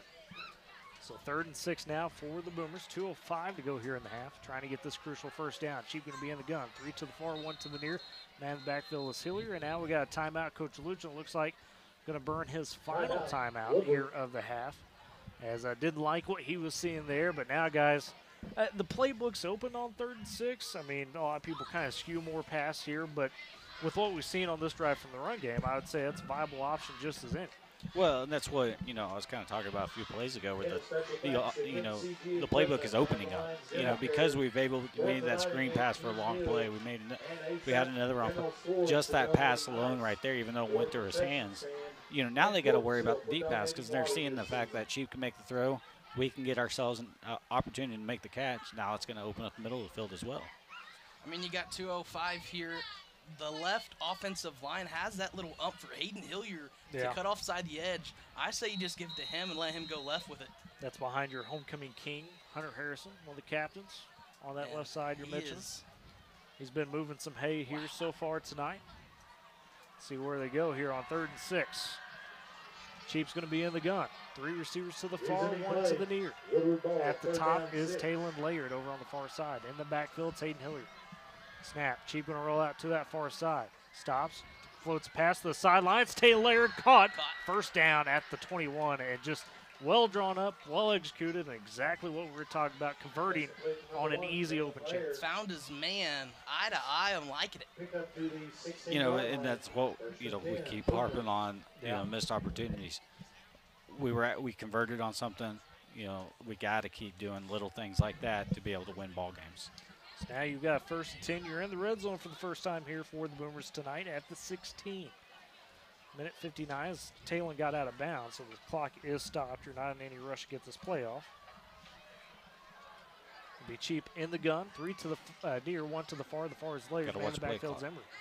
Snap. Rolling out to the near side is Cheap. Going towards the end zone. Got a man. It's Ryan Douglas, but he's overthrown. Carson Medina wide open in the end zone. That was beautifully drawn up. And another just unfortunate missed opportunity. You said, Medina was wide open, but I'm wondering if that was maybe a miscommunication because, again, you had, just about, the goal line, cut in. You had somebody coming across the backside. It was kind of in the middle. I wonder if, again, if it was supposed to go to the back post, that back pylon, but he had turned in. And it was there for Sam Cheap as far as the back pylon. It was on that point. 2nd and 10. Here from the 16. Cheap back pass again. Got short open there. It's Hilliard. Catches it, but trips up, and a late flag coming in. That might be a hold. Looks like it's going to be on Woodward. Yeah, as Eric said, might be that hold. Hilliard, for now, caught it, got inside the 15 to about the 14 and a half. See what, and yep, looks like they're backing up. I couldn't tell who was the one who committed the penalty, but I saw a Weatherford guy kind of getting up off the ground. Looks like maybe he got thrown down. I see, yeah. And just mental mistake right there. Late in the play, you already had it essentially away from you. So they'll back it up. Looks like was the hold. Back it up from about the 16, so it occurred right at the line of scrimmage. And now you're taking yourself out of field goal range. Yeah, that's a what dangerous spot. Where we were at, even if we didn't convert, on a 3rd down opportunity, you're in field goal range, but now we're all the way back to. Apparently, that hold was not the 16 because that was like 16 yards. They marked off. They put it back at the 34. So it must have been marked at the 9. Or excuse me, that would make 24. Sense. They had it way back there. Yeah. Yeah, it was about where the flag was. Okay. So deep territory here for the Boomers on 2nd down. Cheap in the gun, 3 to the near, 1 to the far. He'll take the snap, looking to pass. Still looking, gonna go over the middle. He's got a man wide open. It's Mason Bourne. The 5 into the end zone. Touchdown, Boomers. They lost him over the middle, and Sam Cheap just delivered it nice and easy in there. And Mason Bourne hauls it in for a big touchdown catch. You're gonna put us that far back, but we're gonna come back and give you a touchdown. How about that? Hey, get the wagon out of the shed. Boomers are in the end zone, baby. Yes, sir. Big one there at the minute 25 to go in the half. 34-yard touchdown pass from Sam Cheap to Mason Bourne, and probably a big sigh of relief there for Mason Bourne because he's needed this tonight. He's had some really good catches in the first half after we saw him drop some big opportunities in previous weeks. Also, he ran his route, but great job by Cheap also to make the throw on a dime. And the extra point, he's going to sneak in there. Yeah. It's good. Snuck in there. I didn't see who kicked it. Was that Lucas Shirky? Didn't look like Lucas. May have been Zane Weibel. I know Lucas jogging off, so he just didn't look like he got good contact. It didn't look like a kick that Lucas would, go for, but he got it. So minute 25 to go in the half, guys, and this is the scenario we were talking about. You score. You don't leave a lot of time for Weatherford to go down and answer. Obviously, you still got to bow up defensively here, but now you set yourself up in that situation where you've got momentum, you clamp down on defense, and you come out, you get the ball right back, and a chance to tie this thing up. You know, and also something to think about is, you know, we've made mistakes, but across the board, that was one of the most complete drives the Boomers have had all year. Absolutely. You know, between, you know, you threw the ball, you ran the ball, you know, a little bit of everything on that drive. So it looks like about trying to do the time here. 2:23 on time of drive right there for the Boomers. Excuse me, 3:23 on time of drive. So took that time off clock well. And like you said, Eric, start at your own 18, 82-yard drive on that one for the Boomers. And to kick off here, it'll be Lucas Shirky. He's already got the whistle. Now checking with his guys. Takes his jog and going to do a bit of a targeted short kick here. Weatherford going to field it. Oh, it's dropped. It's on the ground. And there's a scramble. Do they have it? The sidelines reacting as they got it. Let's see. And yes, they do. The Boomers. How about that? Surprising the Eagles and getting it right back.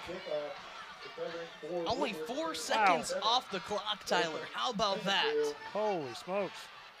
And a great targeted kick by Lucas Shirky. Put it in a spot where a guy had to charge at it and couldn't quite get it. Tyler, he doesn't have the best field goal, but he turns around on the other side and delivers a perfect onside kick, if you call it.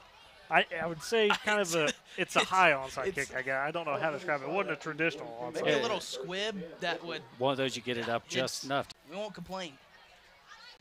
So it's going to be at the Weatherford 42. The Boomers went on that last drive.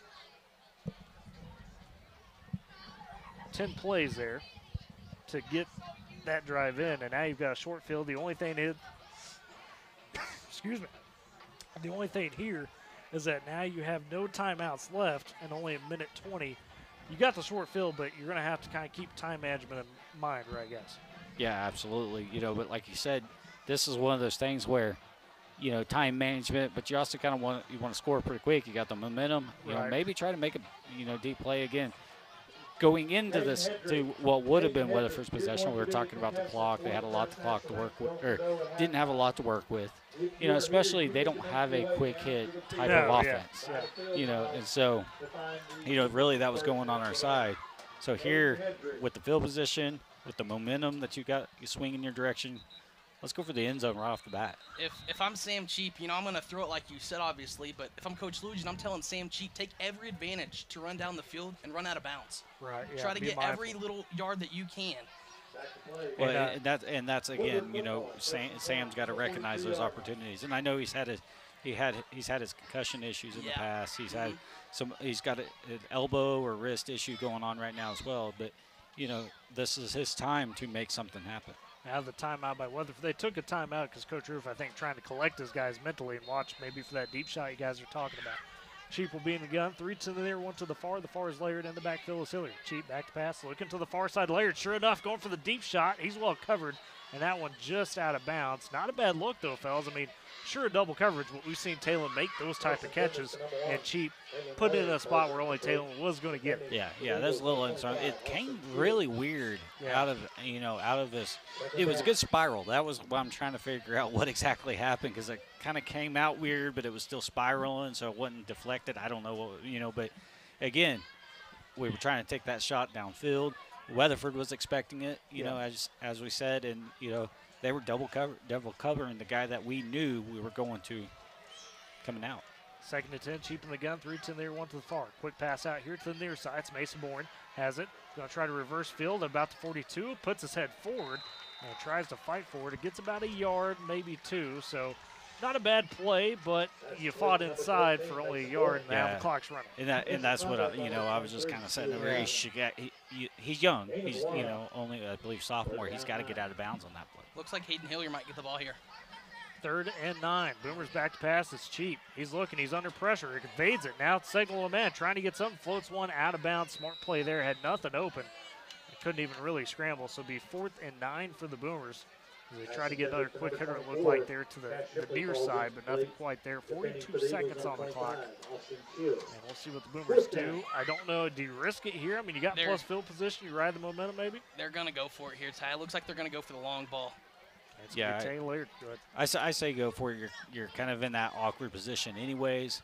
There's only 42 seconds left. That so again, like we said, they've got their one deep opportunity, but other than that, they don't have a big play type of offense. Only have one timeout as well, something to note. Boomers in the gun, 4th and 9. Cheap, back to pass. Deep drop. Now he's got to step up. He's going to take that shot, floats it out to Laird on the far side. Scott's fork comes down with it. Tail Laird inside the 15 to the 11. And what a jump ball play from the senior. Boomers got to get up there and clock it. Wow. They do. 34 seconds. The clock is stopped with the first down. But, yeah, got to clock it quick. And sure enough, Sam Cheap is going to clock it. And that will be stopped with 30 seconds about, maybe 29. Clock kept moving a little extra second there. About 2 seconds later. Yeah, so went from the 41, though, to the 13 is what the 12. Should I go tell coaches we need 2 seconds on the clock? Yes, Make sure they let Coach Litchin know.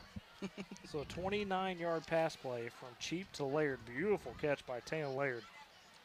And again, another ball where Cheap put it essentially where only Taylor was going to be able to come back and get that one. Speaking of coaches, they're not very loud. I've been in some booths where you don't want to have the radio right next to the coaches. I've got a story for off air for being down in West Texas in the playoffs in a 6-man game. I tell you. I've been around college football. So 2nd and 10 from the gun. Cheap going to take it, roll out to the near sides, looking for a man, throws a strike to the end zone, in and out of the hands. Well covered again by Weatherford, but I believe it looked like, was that Mason Bourne that had hands on it? It was right along the goal line. Would have been a touchdown, but couldn't quite haul it in because of the coverage from Weatherford. They right in the hand. Dakota's over here calling it. He sees it, and Cheap saw it developing. He knew exactly where he wanted to go, and him right in the hands, just dropped it. Good news is here, if you go 4th down, now you're in field goal range. You can maybe take a field goal into the half. If you can't convert, I mean, there's a lot of options. The downside is a field goal right here kind of pulls the momentum back a little bit. You got that onside. You kind of made a great play. Just 2 on the play clock. Boomers got to get this off. They do. Cheap takes the snap quick. Now he's rolling. Plays busted down. He's going to scramble. He does break tackle. Keeps his feet. 15 inside the 10, almost to the 6. Not enough for the first down, but yeah, clock's moving. 10 seconds. They're going quick. You can't spike it here. You got to take the snap. They're going to punch it in, Tyler. Cheap under center, and he spiked his 4th down, Sam. He didn't realize. And that's a turnover on down. Yep. Did not realize, Eric, to your point. And so with about a 1/10 of a second, Weatherford essentially going to hold here. So that's a tough one for sure. About a 6-yard scramble from Sam, but all for naught there as the Boomers going to go into the half down 13-7 here, as Weatherford does have to get a snap off, but you got to like how you finish this first half, guys. We'll touch on it here in a minute, but that momentum, I know a little bit stopped right now, but a lot of good things we just saw.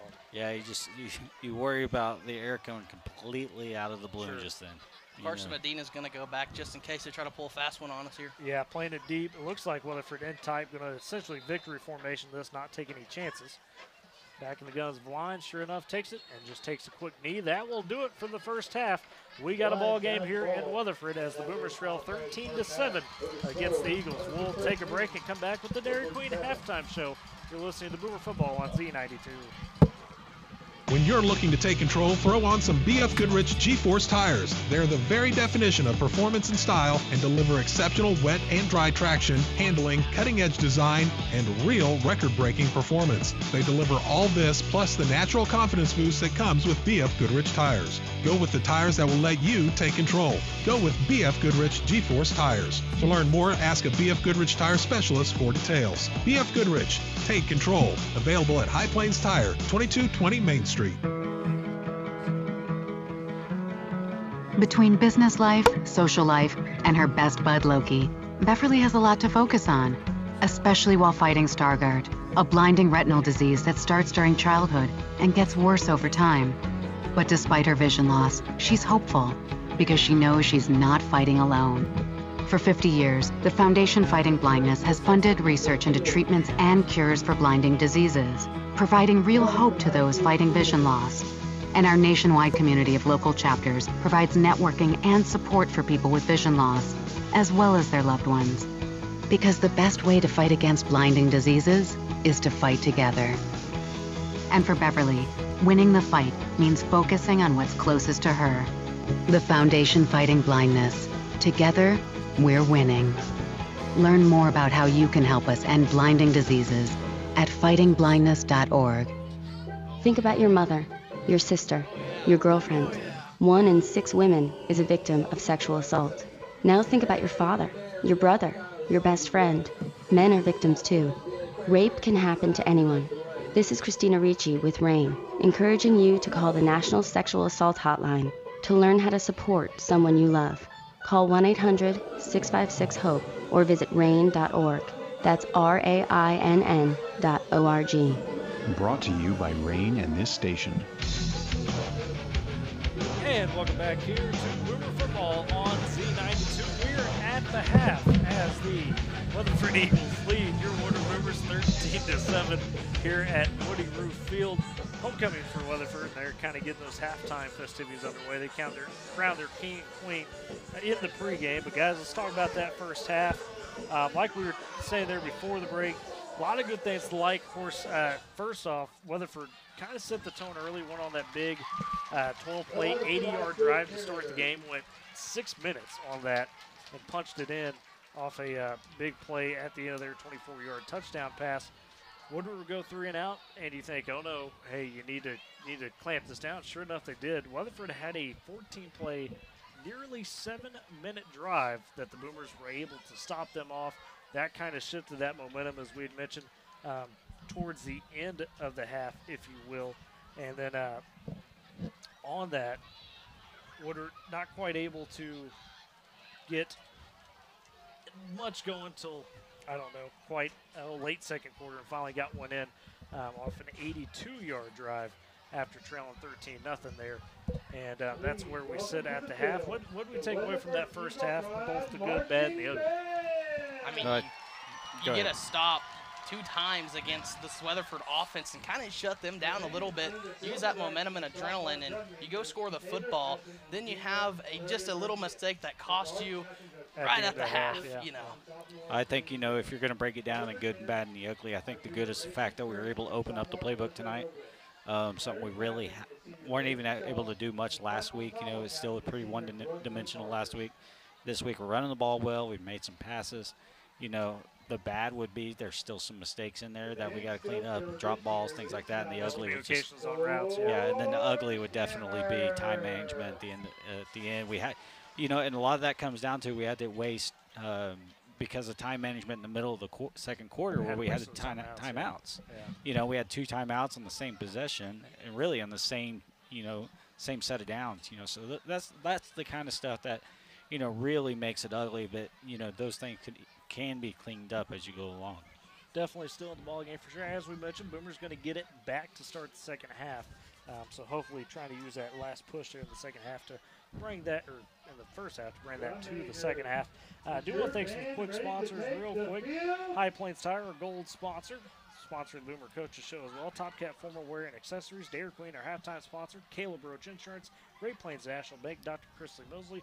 First Republican Title Company. Triple Clean Car Wash. Divines Radio Shack. KFC Taco Bell. And our Coaches Show location, Long Shots Bar and Grill. Cannot do it without all them people. Since we're here at halftime, Kenny, we're still waiting on those hamburgers. So, yeah, Kenny. You know, I mentioned something to him at church on Sunday when I saw him. We're still waiting on those. You can bring them on down to Weatherford if you want to. Can you tell him about the chili too? I mean, I like to have that. Yeah, chili. You know, so.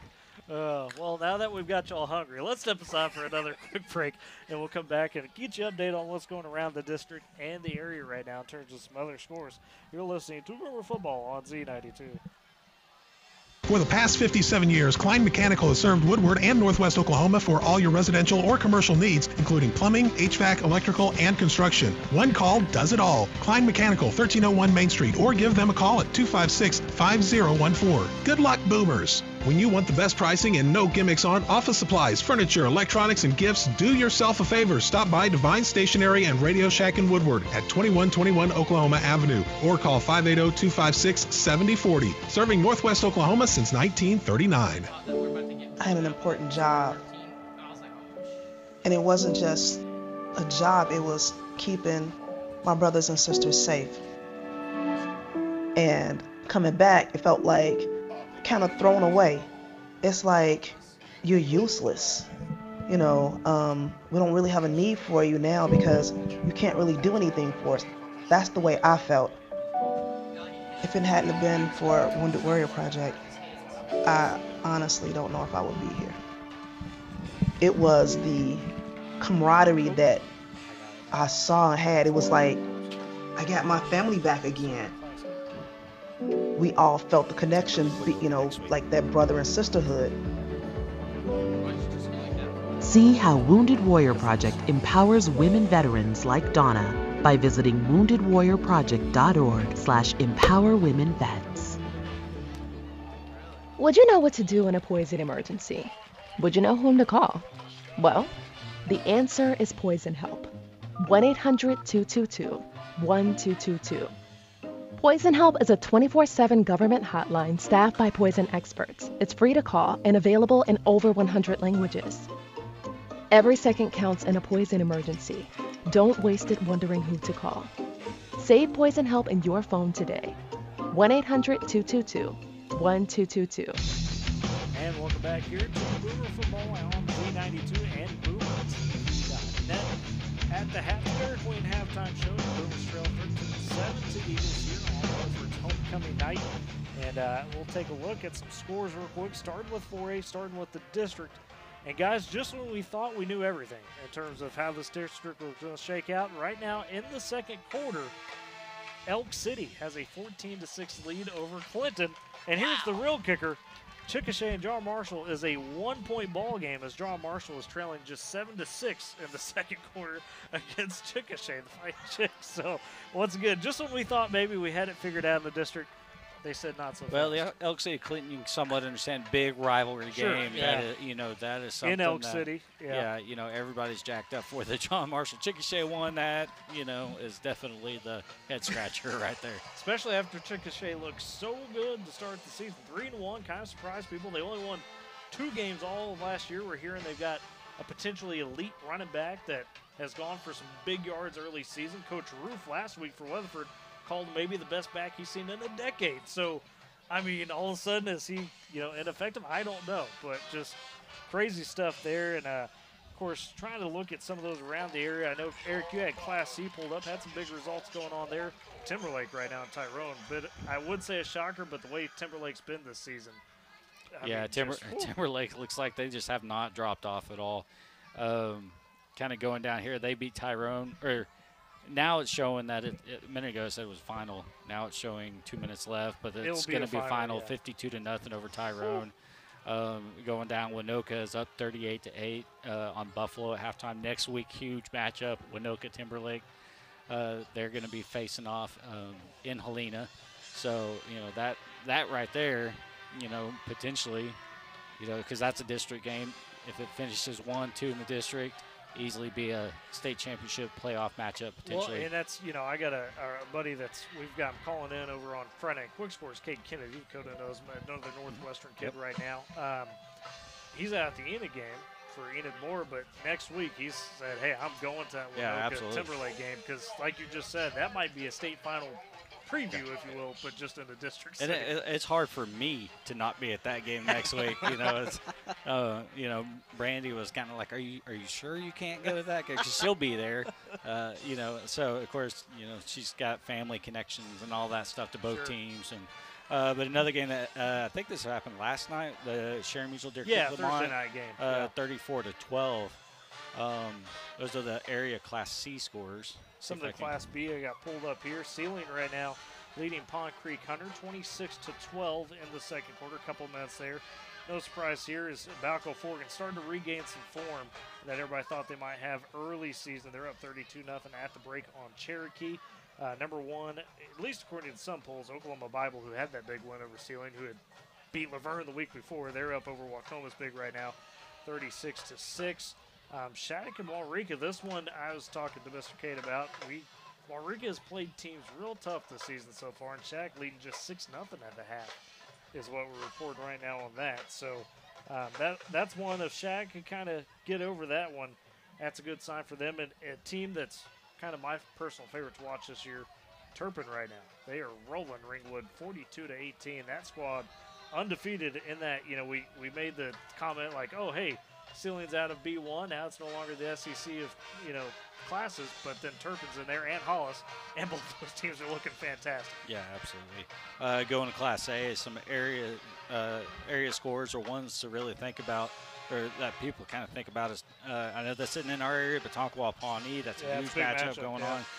Tonkwall's up 24-14. Merritt and Texoma. Texoma gone down to Merritt, and it's 19-13 at halftime. Texoma leads that game. Watonga is down to Minko. It says 12 minutes in the second quarter, so, you know, 33-6. Looks like Minko's probably going to run away with that game. That's a nasty team. They throttled Cashin last week. And just up the road from us here, Fairview at Thomas. Fairview was up huge on Thomas right now, 42-6. I don't know how they're not ranked number 1 in the state Class A. They are lethal. Yeah, absolutely.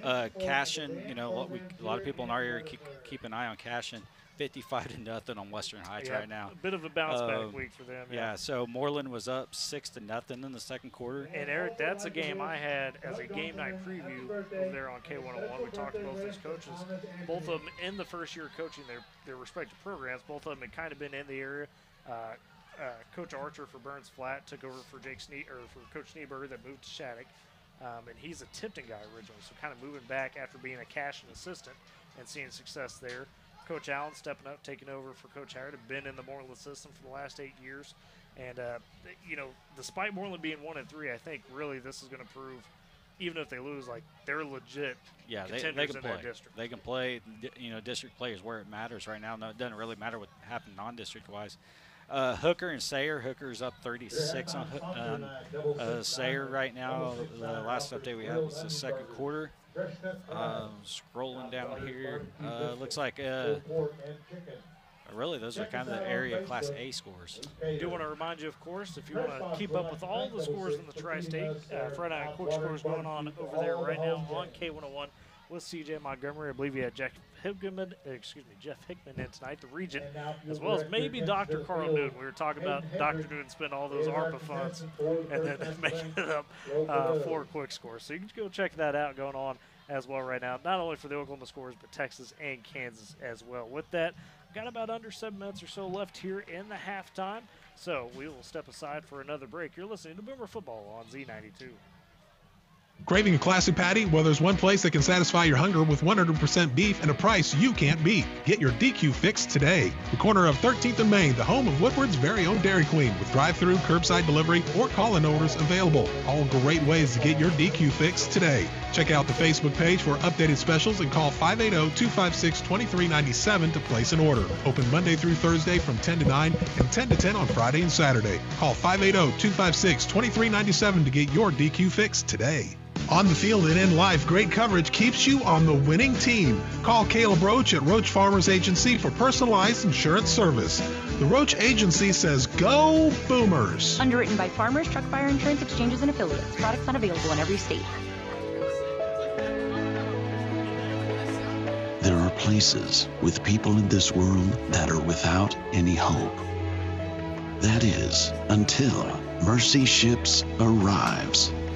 Mercy Ships is a place restoring sight to the blind, healing to the deformed, acceptance and help to the outcast, and love to the brokenhearted. And many times you can almost see the life coming back into them. Can't beat that. Mercy Ships is the largest floating civilian hospital in the world, staffed with some of the most skilled volunteer medical professionals and crew. Mercy Ships brings hope, healing, and love to the lost and forgotten in the world. To learn more, go to mercyships.org today. St. Joseph's Indian School is much more than a school for Native American children. Since 1927, it's provided children the education, health care, and support they need to succeed. Learn more at stjo.org today. And welcome back to Boomer Football on Z92. We're playing halftime shows. We're at the break. Weatherford on top of your Boomers right now, 13-7. Cody Wagner, Eric Scott, and Tyler Riggs with you. Broke down some scores there before the break across the area as well in the district. And now, guys, here, let's talk about some of those keys to the second half. We went over the good, bad, the ugly, if you will, at the start of the halftime. What have the Boomers got to do in the second half to be able to get over the hump, come out with this win in a similar position to what they were last week in Cache, where you're trailing, but you're there and you have opportunities? I say use that adrenaline. Unfortunately, you have that little miscommunication on that fourth down. Yeah. But what I've seen from this Woodward offense is something a little bit different that we kind of haven't seen. A lot of great completed passes, especially that one in that end zone. That was beautiful. But just keep that adrenaline going, keep that confidence, try to come out of the gate second half and just try to put the points on the board and possibly tie it up, take the lead if you make the field goal. That's why, for me, I feel like offensively the Boomers got to continue to do what they're doing. They're using all over the field, sideline to sideline. We've tried to push the ball up the field. We're running the ball. Screen passes. We've been all over the place as far as the playbook. We're not one-dimensional at all. We'd probably be three-dimensional. It's the way we're just kind of all over the place. I guess technically we are in the three-dimensional realm. I almost just said it. And I'm like, I got to leave it's good. It works. Got to leave the dad joke there.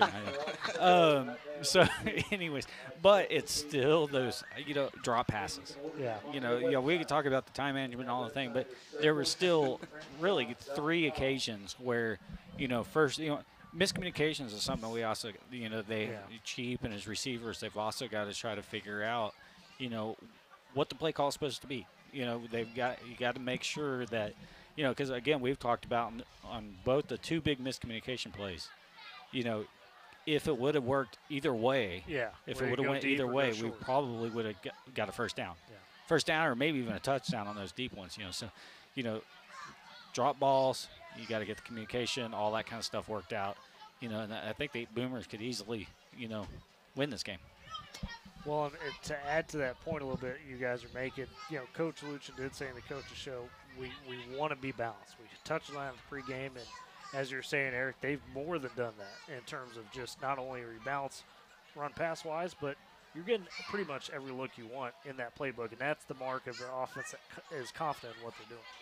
I don't think that we have given credit enough to Hayden Hillier. I mean, he's kind of just popped off in a way that has really helped the Boomers gain that adrenaline. Yeah, been a shot in the arm. Yeah, especially that drive, that touchdown drive, had 2 back-to-back huge plays. Got about a minute 38 or so here before the half, so let's go ahead and send it to our last break, and on the other side, we'll get you with the kickoff for the second half. You're listening to Boomer Football on Z92. At Michelin, we know the right tire changes everything, particularly when it comes to fuel efficiency.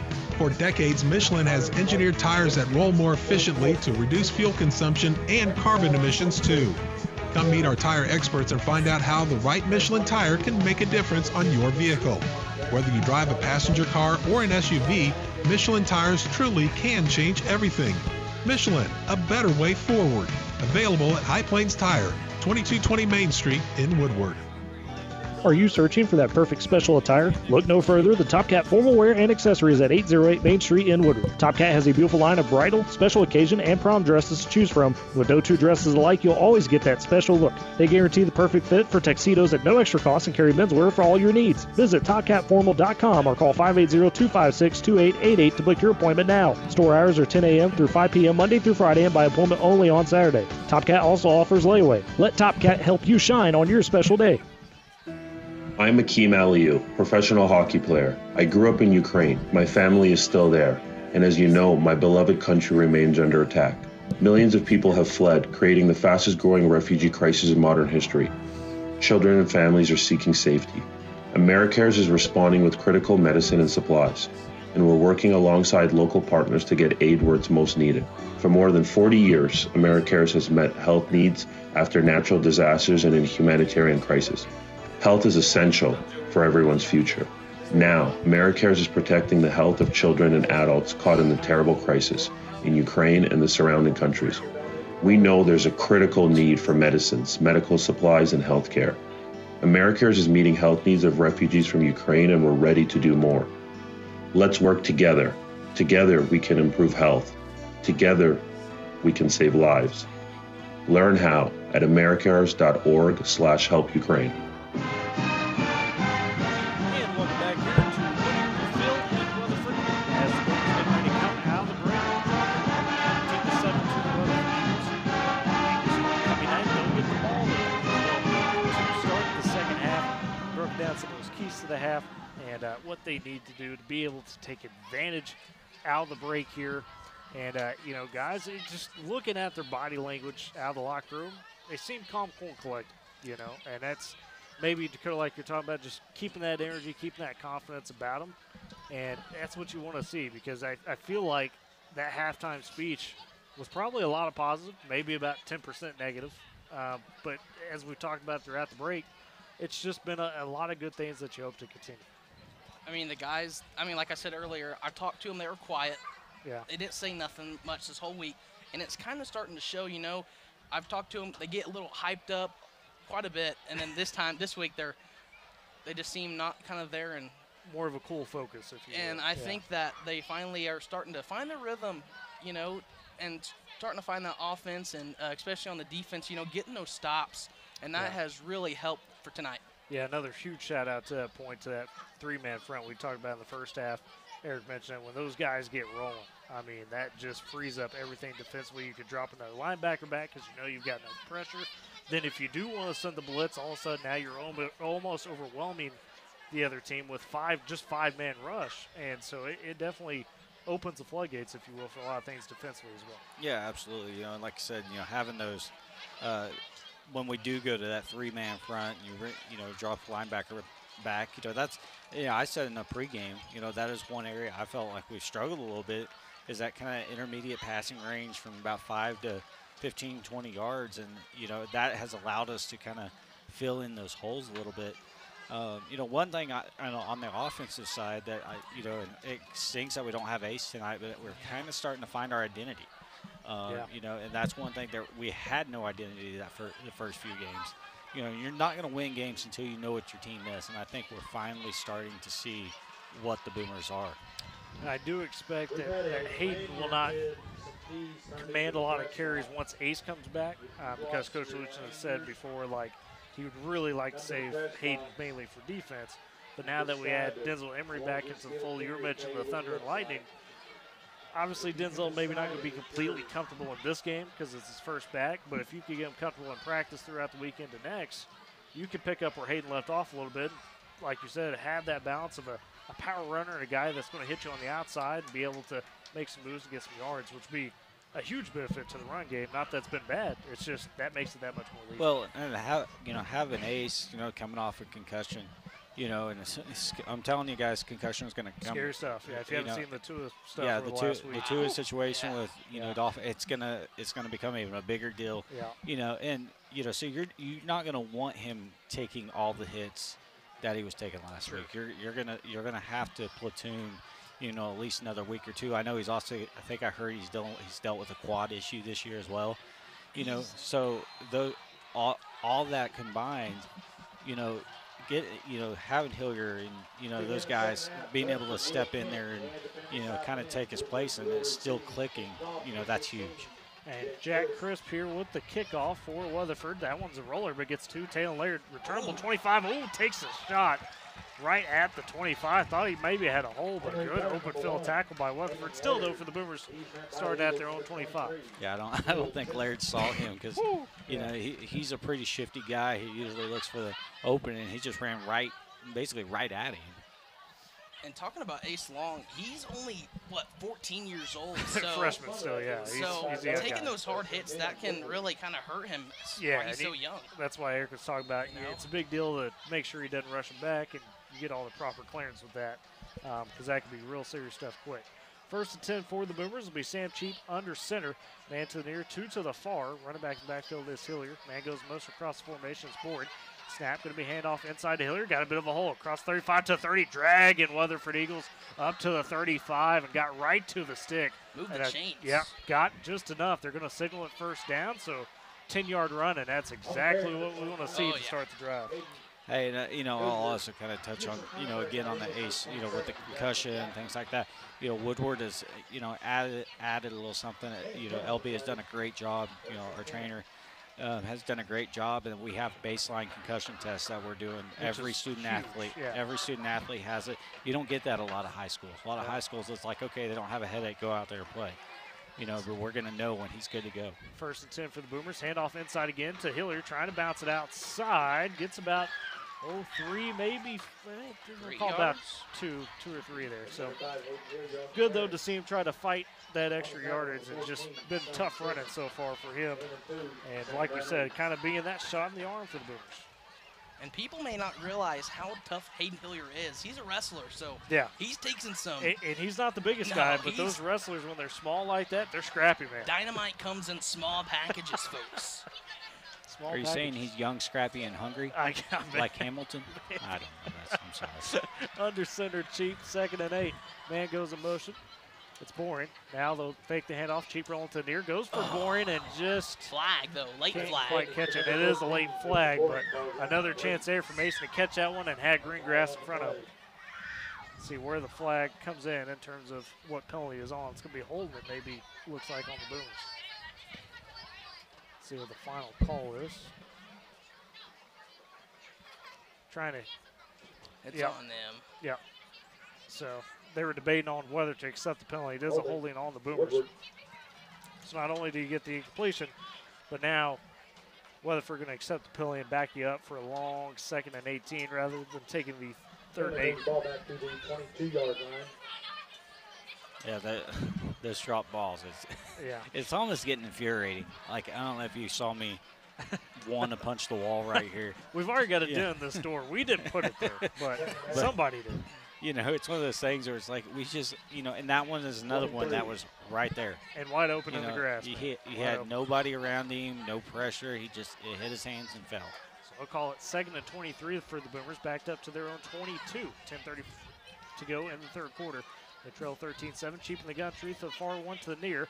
He'll drop back the pass. It's a quick hitter to Taylor. Kind of a receiver screen. He'll catch it. Get across the 25 to about the 28. So a gain of about 6. Gets back some of that penalty yardage. But still going to have a long 3rd down here for the Boomers to try to convert. And 45. Caleb Duran. So they'll have it at the 28, as mentioned. They've got to get up to the 45. So you're looking at about, what do we got here? About a 3rd 17 still, it looks like. So. Yeah, this is one of those situations as a play call. It's hard. You want to try to force the issue, get the ball up the field, or you just want to try to, get as close as you can, get the punt, and hopefully pin them back. Cheap will take snap. He's going to roll out to the far side. Look, the pass floats it over the top, and looks like a Boomer was looking for a flag. Didn't get it. I think it was intended for Carson Medina. And that one's going to be incomplete, bring up 4th down. I quite honestly not sure where that was intended to. I kind of thought he was going for Laird on the cut, but I couldn't breaking tell. Open at the midfield, yeah. It feels like, again, that may have been a miscommunication type of situation. So be Cash Shipley on to punt. He's standing at his own 15 here, back deep to return. Looks like it might be Stone Chisholm for the Eagles. Or excuse me, Nick Jett, I guess.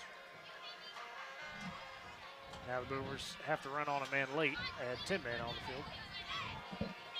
Now snap, and we got a flag because I think they're going to get legal procedure or something because I don't think our lineman was set. I don't know if you saw that punt, but didn't even move. Yeah. He just caught it. Right to Nick Jett. So that's going to back the Boomers up even more. Might have been the leg again. Illegal substitution call. Oh, illegal substitution. Okay, so yeah, ran a man on late, so that makes sense. Back it up even further here on the punt. 9:36 to go in the 3rd quarter. Boomer defense now going to have a chance to try to stand tall as Weatherford will get their first possession of the 3rd quarter. Just allows more room for the ball to run. Shipley back at his own 10, catches the snap, puts boot in this one, bit of a sidewalker where it was rushed on the kick. Takes a somewhat decent bounce, but goes out of bounds. It'll be good field position for the Eagles to start near the 50. We'll see where they mark it officially. Broadcaster genius. Yeah, no doubt, no doubt. Might be at the right at the 50. No, they got it at the 48 in Boomer territory. So Weatherford going to start in plus territory. 9:27 to go in the third. I got, you know, really, if you think about this is the first time the defense has been on the field since the mid-second quarter. Yeah. You know, because of the, you know, the onside. The tornado. You know, so they got their rest. In the gun, the line's going to take snap, pitch out to the outside to Blackman, and he's going to be chased down and slung down. Hunter Harrison, big pursuit right there from the edge, and only about a gain of 2. Just wrapped him up, didn't even look back. You know, and like last week, I mentioned this earlier, Hunter is a guy we didn't, you know, you didn't hear his name very much last week, you know, but tonight he has been all over the field. I mean, he is flying down the field to catch these guys. Like we said earlier, hauling some hay, both offensively and defensively. In the gun, it's going to be Vallons again. Blackman with him. Receiver on the near 2 to the far. Snap, hand off to Blackman. He's got a bit of a hole on the outside this time to the far side. Across the 45 up to the 40. Going to get shoved out of bounds by a couple of Boomers. Right at about the stick. We'll see where they're marking. I think he's short. We'll mark him about a yard short here up to the 39. Boring and Shirky there to kind of chase him out of bounds. 7-yard gain by Blackman. Going to bring up a 3rd and 1 here for the Eagles. And sure enough, I was about to say, Stone Chisholm, watch out for him, and he's running onto the field. This might be just a power here for Weatherford. The Chisholm in the gun. He's going to have Blackman with him.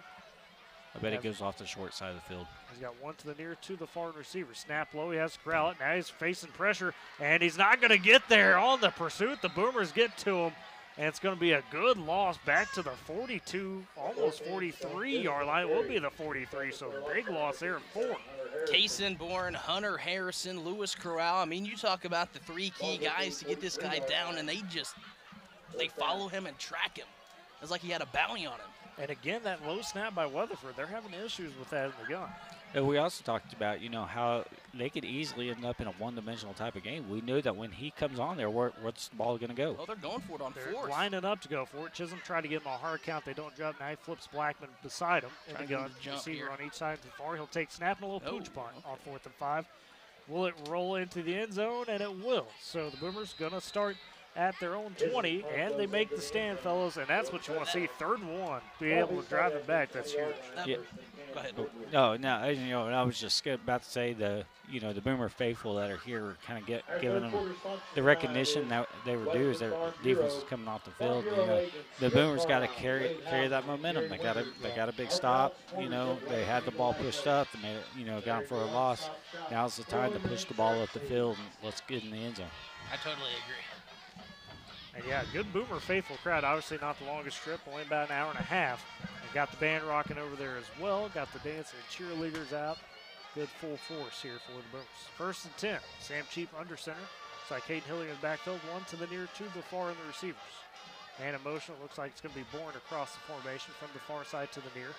Snap, handoff inside. The backside, Hayden Hillier got a gap up to the 25 to the 30 and gets trucked over there, but not before a 1st down up to the 31. An 11-yard run by Hayden Hillier. Great play call, great design by the Boomer offensive staff. You know, it looked like the way the ball was moving, Cheap, you know, they like to roll Cheap out, bootleg, and it looked like that's what was going to happen. All of a sudden he hands it off, and it's, you know, everybody's going one way, and it gave Hillier an opportunity. And the misdirection on the motion, usually instead of running from that strong side, to your point, they went to the backside and it was there. So 1st and 10 for the Boomers at the 31, their own. Cheap under center, Hillier to the backfield, 2 to the far, 1 to near. In motion goes Mason Bourne across formation. Now bounces back out. Hand off to the other side this time. Hayden Hillier going to make a cut at the 30. Gets just a couple yards on that one and gets up to about the 33. So a 2-yard gain there. Not bad. Hole was there for just a second, but close. Tyler, going back to the crowd, there's 32 Woodward kids that drove themselves for Pep Club here tonight. Oh, yeah, Dakota was the leader of that Pep Club, so, hey, he's got the inside info. Had to reach out and get a count on that. There you go. That's what we call investigative journalism, folks. That's what we do here. 2nd and 8 for the Boomers. Under center will be Cheap. 2 to the near, 1 to the far, Laird the furthest, and Hayden Hillier dot in the backfield. Cheap going to fake the handoff, going to drop back to pass, going to fire towards Laird. A tough catch trying to make. The defender didn't look back. No flag, though. Yeah. So Shields was on him with tight coverage. I guess maybe hands not extended enough. I don't know. That looked like a lot of contact. Kind of forced him away. You know, you could almost, I could see a ref kind of going, well, that was non-catchable. The ball was way behind, way behind him, but that's only because he was pushed another 4 yards. So an incomplete pass brings up 3rd and 8, and yeah, that's just typically the rule is like that was okay contact if the defender looked back, but he just never looked back. So it's risky, but I think we're going to see Hayden Hillier maybe get the ball here, Tyler. We'll see maybe a draw. And the shotgun is Cheap. 1 to the near, 2 to the far. Hillier with the backfield, back to pass. Cheap, a screenplay set up, and a man tight on coverage there on Hillier. And the pass incomplete, floated a bit too far as Carter Teasley right there on Hayden Hillier. Weatherford sniffed that one out. Yeah, and, that really wasn't, it was kind of a scary opportunity, the way Cheap kind of tried to dump that over there. But, I think if the Weatherford guy would have kind of turned around and saw where the ball was at, he may have had an opportunity to pick that.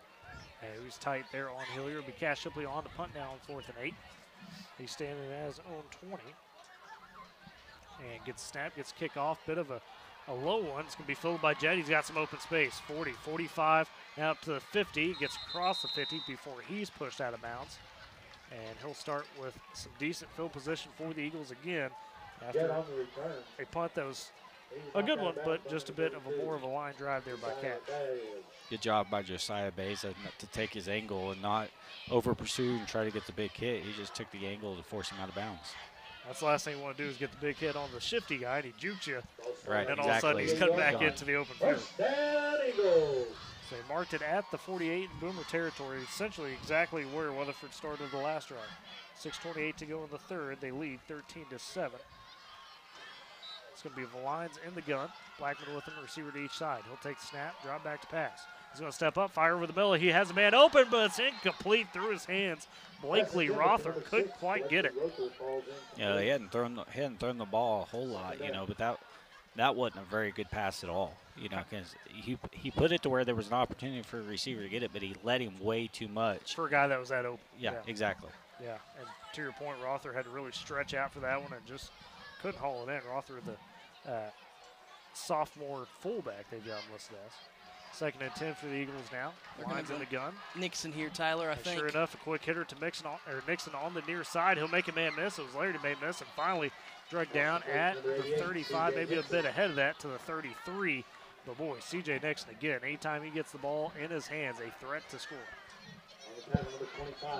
And that's the thing. It's not just the fact that he's tall, but he makes guys miss right there. He made Laird miss, to pick up a few extra yards. So it'll be a 1st and 10 at the 33 in the gun blind. Snap low again, but Krause hands it off. Blackman's got a bit of a hole on the outside to the 20, the 15, to the edge, and gets pushed out of bounds inside the 10. And that time follows the blocks, and Weatherford going quick here offensively. They're actually going to mark him back. He stepped out of bounds at 17. Yeah, good catch there, mister. I'm glad the ref caught it, too, because I went like this, and the ref stopped, and I was like, thank you. Right. Still going to be a 1st down for the Eagles there after another 16-yard gain. 17-yard line. 1st down, Eagles. So 1st and 10 from the 17. It's going to be Stone Chisholm in now at quarterback. Blackman with him, receiver to each side of the formation. Chisholm takes snap, hands off inside to Blackman, again to the near side, trying to make some moves. Gets across the 15, down to the 14. Got drugged down by, looks like maybe Hunter Harrison there.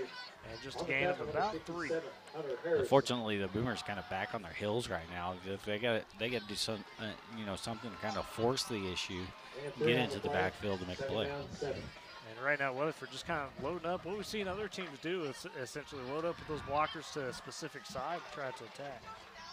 2nd and 7 now. 5:30 going third quarter. Chisholm in the gun with Blackman. Takes snap, fakes the pitch. Now going to go to himself here on the near side. Has got the edge. The 10, the 5, powering through. Breaks through for a touchdown. Stone Chisholm from 14 yards out. Calls his own number and puts Weatherford back on the board as they take a 19-7 lead now, pending the extra kick. Woodward 7. Just play design right there where they set up the, Blackman had been running strong. They faked the pitch to him, and the Boomers overcommitted. It was there for Chisholm. Well, one thing, I said, early in the game, and we've done a really good job with until right there is tackling. Yeah. That there 3 guys had him. It should have easily been pushed out of bounds by the first guy. We still couldn't bring him down. Weatherford going for two. Yep, lines a quick pass to the far pylon, and that's led too far, incomplete. So the two-point conversion, no good, and the score will stand at 19-7. Weatherford on top with 5:20 to go in the third quarter. We'll step aside for a quick break. You're listening to Boomer Football on Z92. The road of life can be a real adventure. Are you ready for it? You will be if you've got the all-new BF Goodrich Trail Terrain TA tires. They're built to last, engineered for adventure, and designed for every season. So this year, drive with peace of mind. Choose roadworthy BF Goodrich Trail Terrain TA tires. Get set for what's next. Visit your tire experts at High Plains Tire, 2220 Main Street in Woodward. See bfgoodrich.ca for details.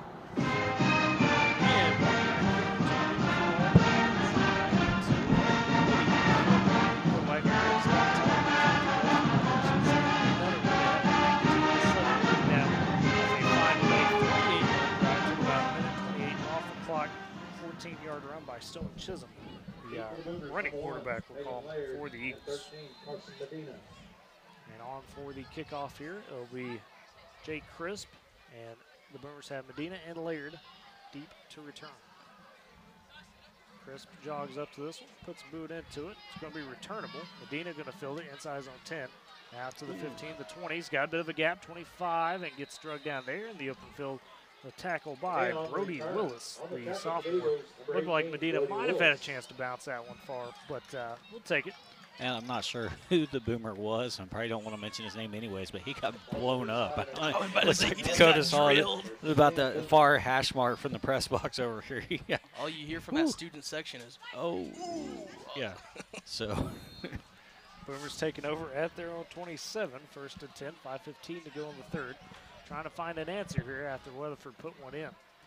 It's going to be Sam Cheap under the gun, two receivers to the near, one to the far, and a tight end on each side of the formation.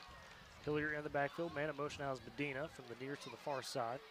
Snap, handoff to Hillier. He's going to cut it up the gut, got a little bit of a hole, gets up to the 30, about the 31 before he's drugged down. So nice little gain there of 4, and he'll bring up second and 6.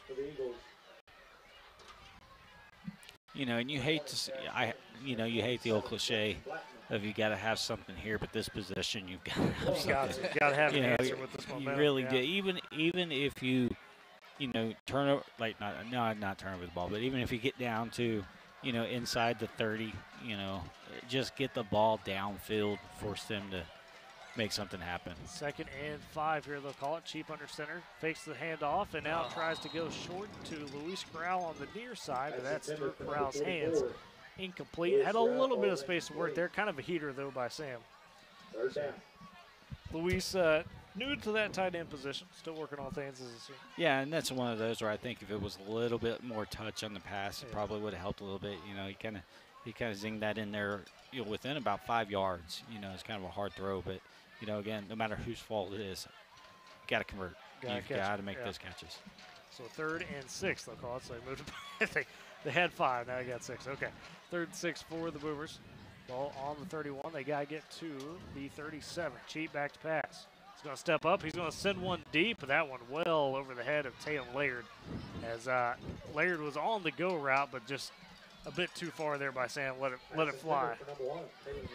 Again, the way from where Laird was to where the ball ended, it makes you wonder if there's, again, a miscommunication somewhere, in the route, because that ball was a good 30 yards downfield from where Laird was. I think that one just got away from Sam. Like, he loaded up as if there was somebody super deep on that one. So it'll be Cash Shipley on to punt again here. 4th and 6 for the Boomers. Shipley at about his own 18. Jet again back to turn. Shipley takes the snap. Oh, that one blocked a bit. It will get forward, but only to about the 45. Now taking a positive roll into Weatherford territory, but that one definitely hand on it there by an Eagles special teamer, and Weatherford will take over, it looks like, at their own 49-yard line. Touchdown at the 49-yard line. I didn't catch the number of the Eagle that was going in there, but credit him for not running into the kicker there, because it was very close. Yeah, that's to your point. That's a dangerous situation, right? You run into Cash right there. That's a penalty. I really thought he was just about to run into him for that penalty flag. So first and 10 for the Eagles. Line's back in the gun.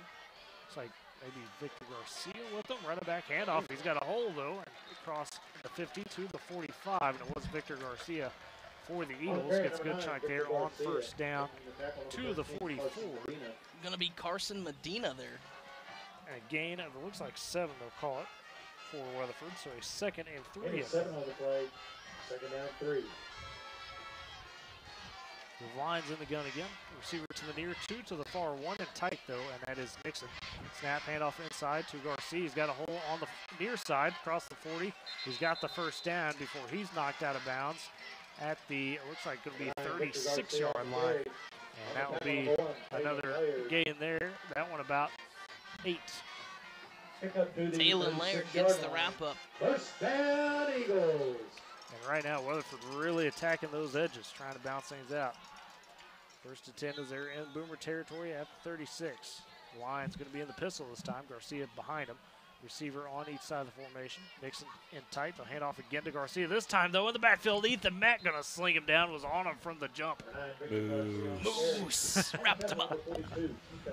Only about a gain. They give him some forward progress to the 34, so they'll call it a gain of about 2. I mean, Moose tracked this guy down and just slung him. He went hunting, didn't he? I mean, yeah, had to get the big one. 2nd and 8 now for the Eagles.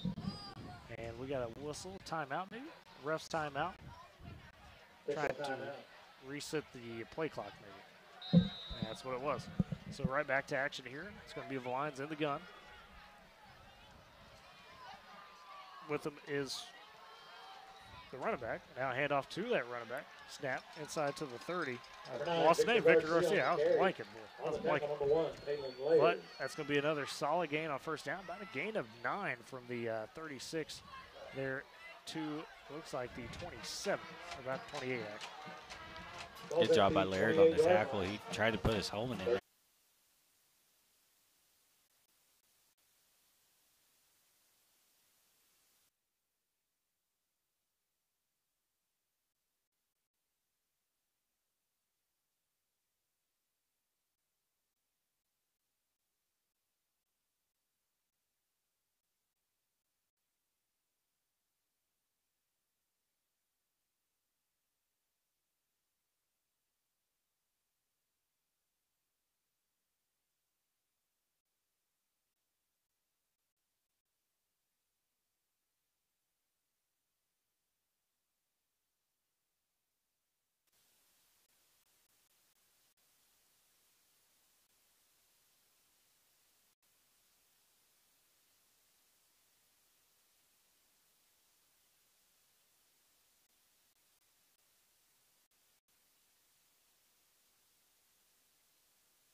Exactly how you want to catch a ball.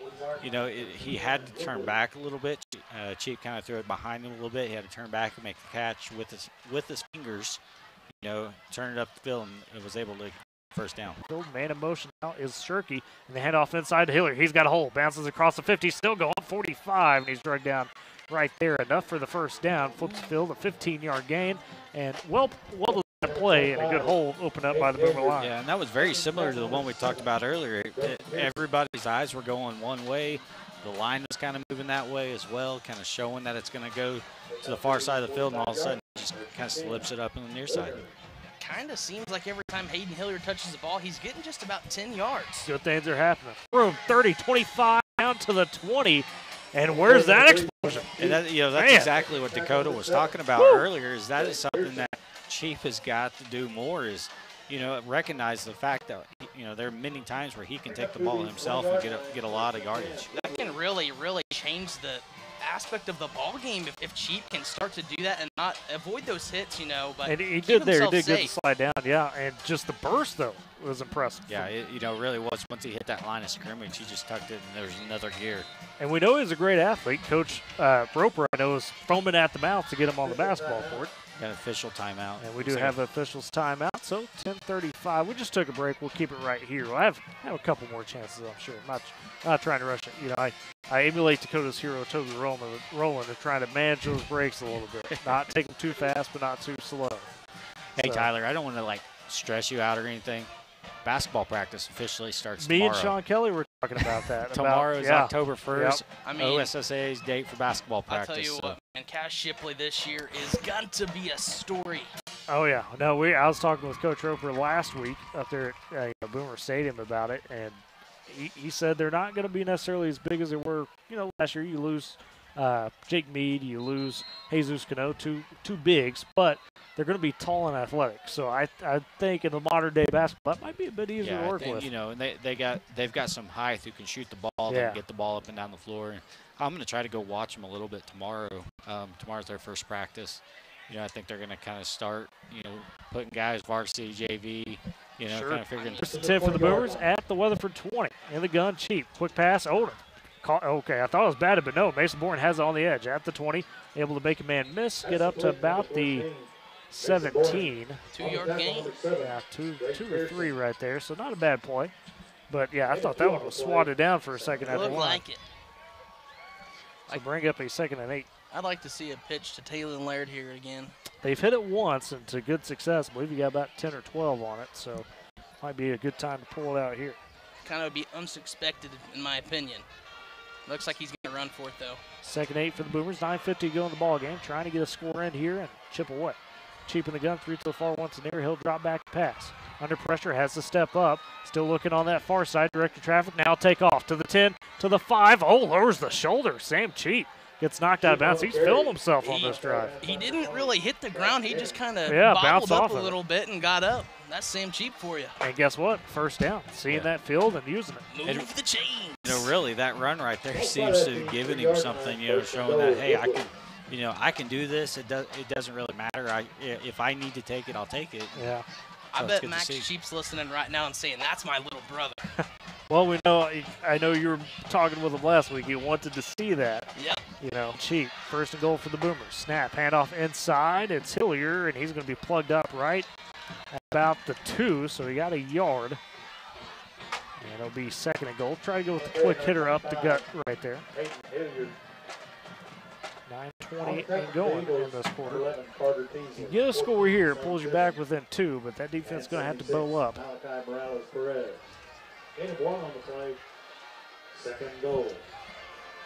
Boomers taking their time to the huddle, or out of the huddle, excuse me. Be Cheap. Looks like he's going to be under center, and they are in tight. Hayden Hillier is deep in the backfield. Got Moose back there. Yeah, Ethan Matt in there as a fullback. Like that. Now the turn, handed off to Hillier, and he's through the hole into the end zone for the touchdown. And the Boomers back on the board. Well-deserved touchdown run there for Hayden Hillier. He's been running hard all night. Now punching in here with 8:53 to go in the ball game. Just a great drive right there. Something we've been training for in the second half. And we finally get one. Now you're playing against the clock there. You're going to have to bow up defensively. Yeah, but again, it's good to see that, Cheap is not worried about, taking off. He took off. Hopefully that opens things up again. We've kind of gotten one-dimensional lately. On for the extra point here is Lucas Shirky. Snap. Ball down, kick is up, and that is good. Lucas Shirky converts on the extra point, so 26-92. 1 in 4 people have a disability. I'm one of them. I'm also an actor and advocate for disability inclusion across all aspects of life. The disability community is passionate, strong, powerful. We have so much to offer and deserve to be included in society. We've got a trusted ally by our side. Eat Your Seals is delivering services, advocacy, and local supports that elevates the communities for everyone. That's my Eat Your Seals. Make it yours. Eat Your Seals. Eric Scott and Tyler Riggs with you.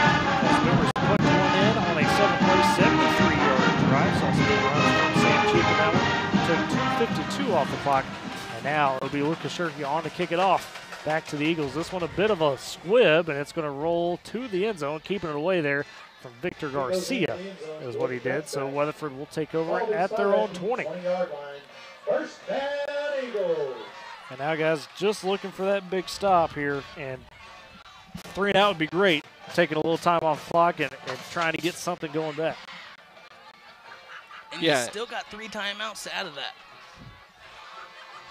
Timeouts to add to it, really you're only down, two scores. Scores. So, you just kind of keep doing just try to get a stop here, come back and score, and then it's a holding ball game. Line's in the gun. He'll hand off to Blackman. Blackman's got a hole on the outside, cuts it up at the 20, 25, and he gets taken down about the 26. So 6-yard gain there for the Eagles. And the Boomers there, stacked it up in tight, expecting the run, but Jackson Blackman has been excellent in the second half of bouncing things out. I bet they wish they had Justin Blackman. That would be unfair. Prior, they have C.J. Nixon and Justin Blackman. Prior NFL Justin Blackman. Right. College Justin Blackman. Yeah. Well, in the Cop Award, Justin Blackman. Yeah.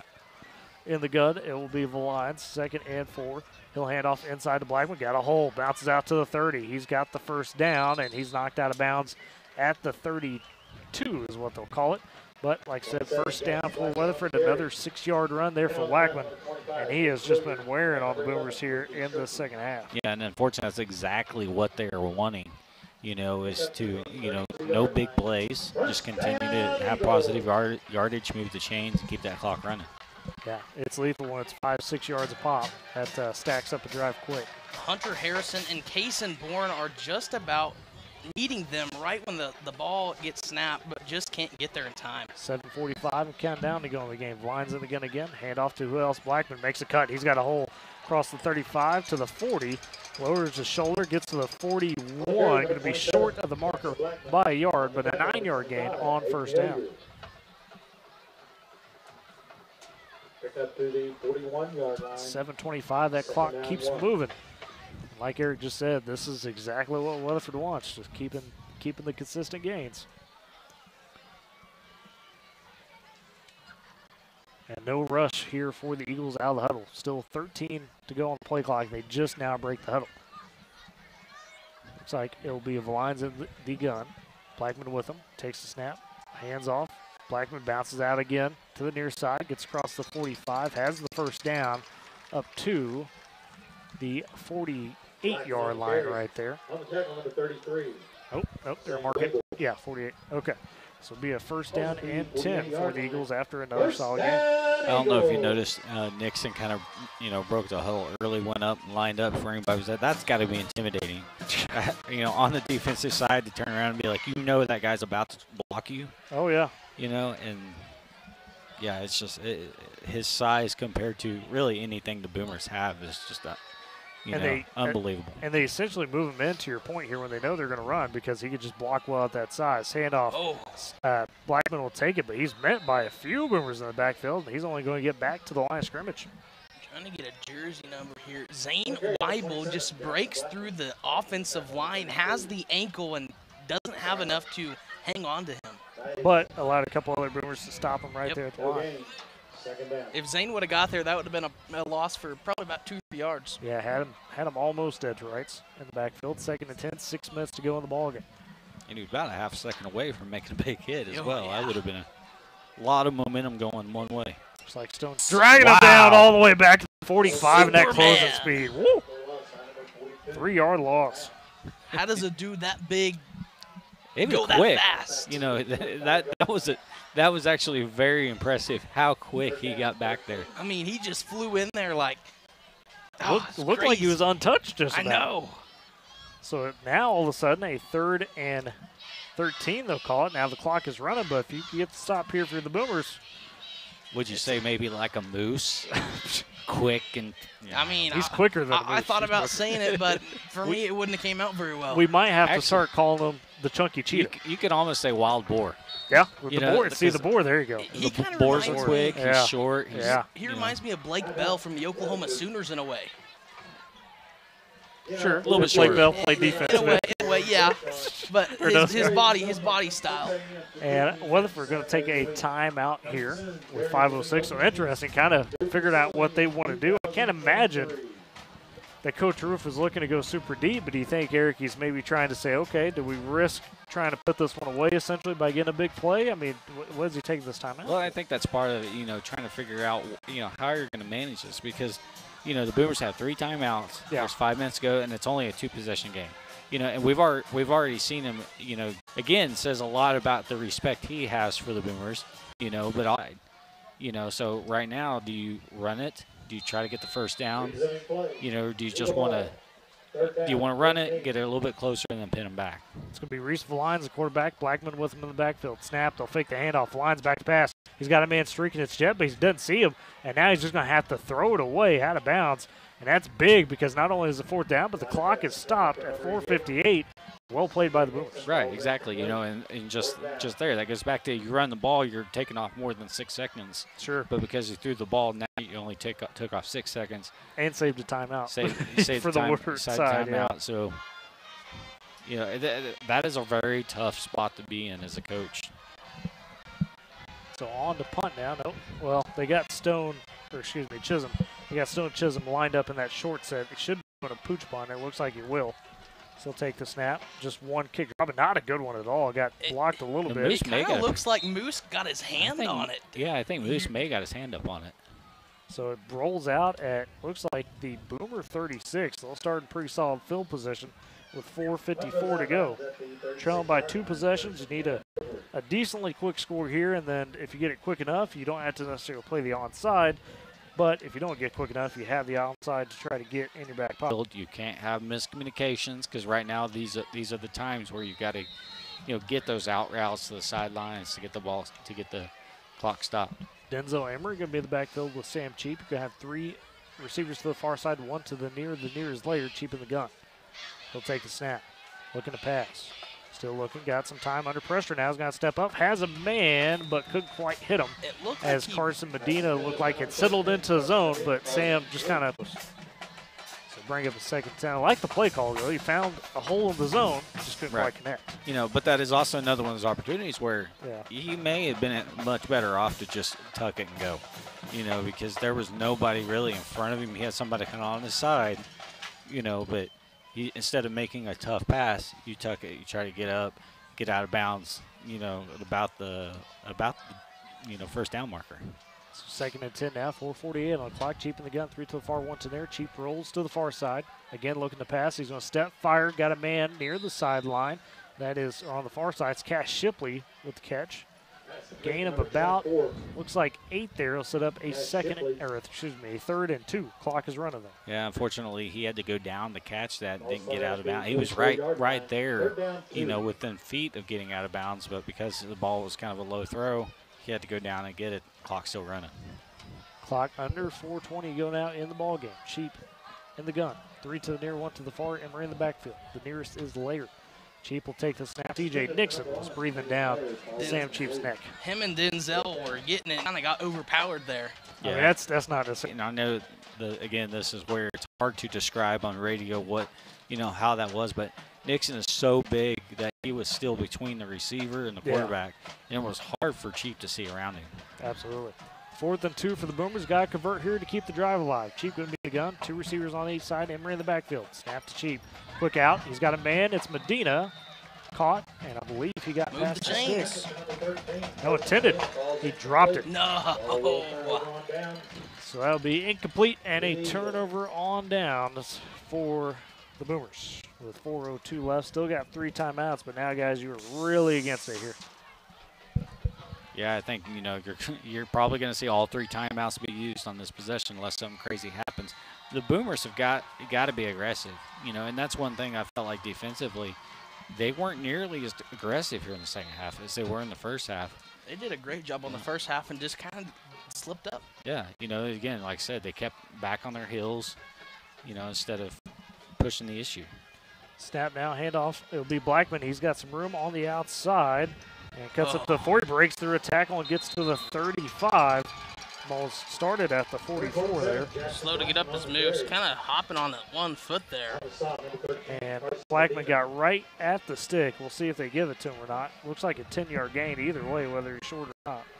And that was a good job of the Weatherford offensive line, and now we have light. That's a great job of the Weatherford offensive line. They did a great job of holding their blocks, and you know, he just kind of followed what was given to him. They did give him the first down. The ball at the 34.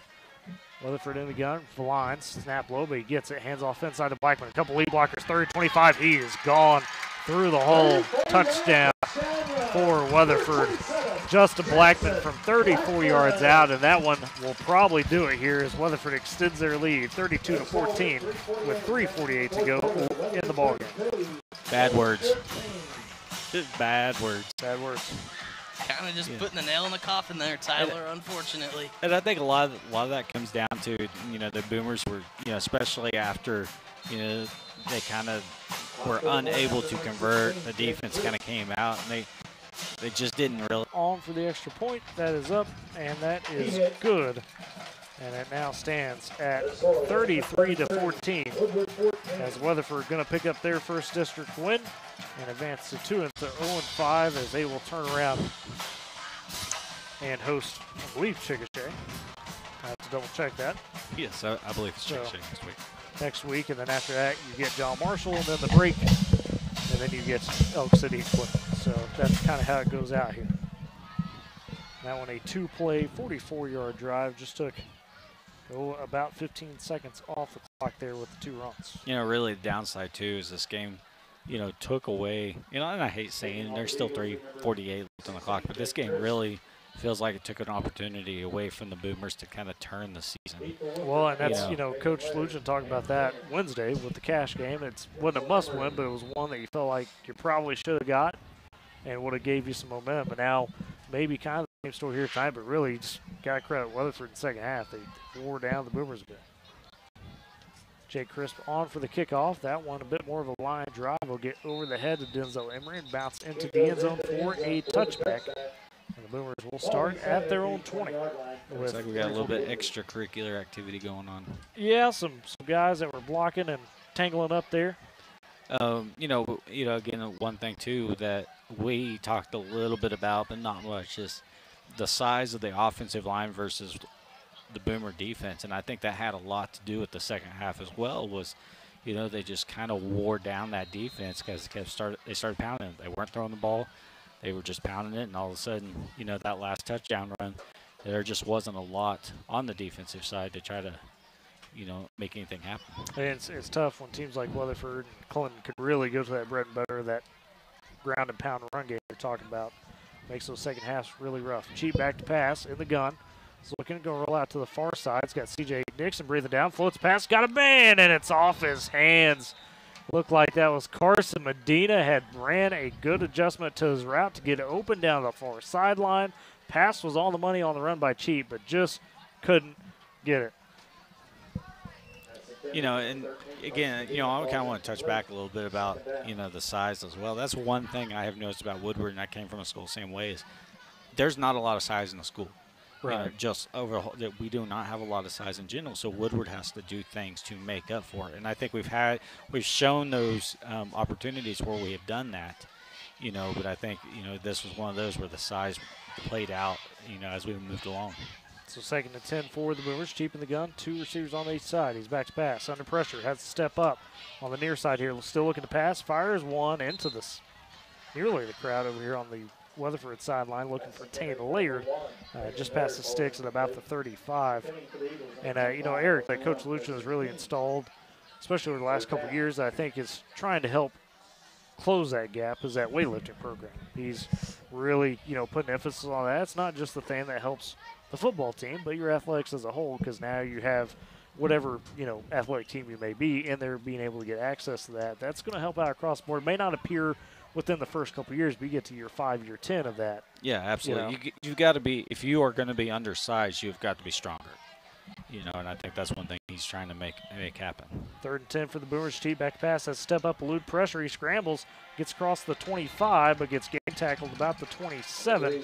Good gain there, but will be short of the sticks by about 3 yards. There's a flag on the far side. See what the flag is about real quick. As it is now, it's a 7-yard gain by Cheap on the scramble.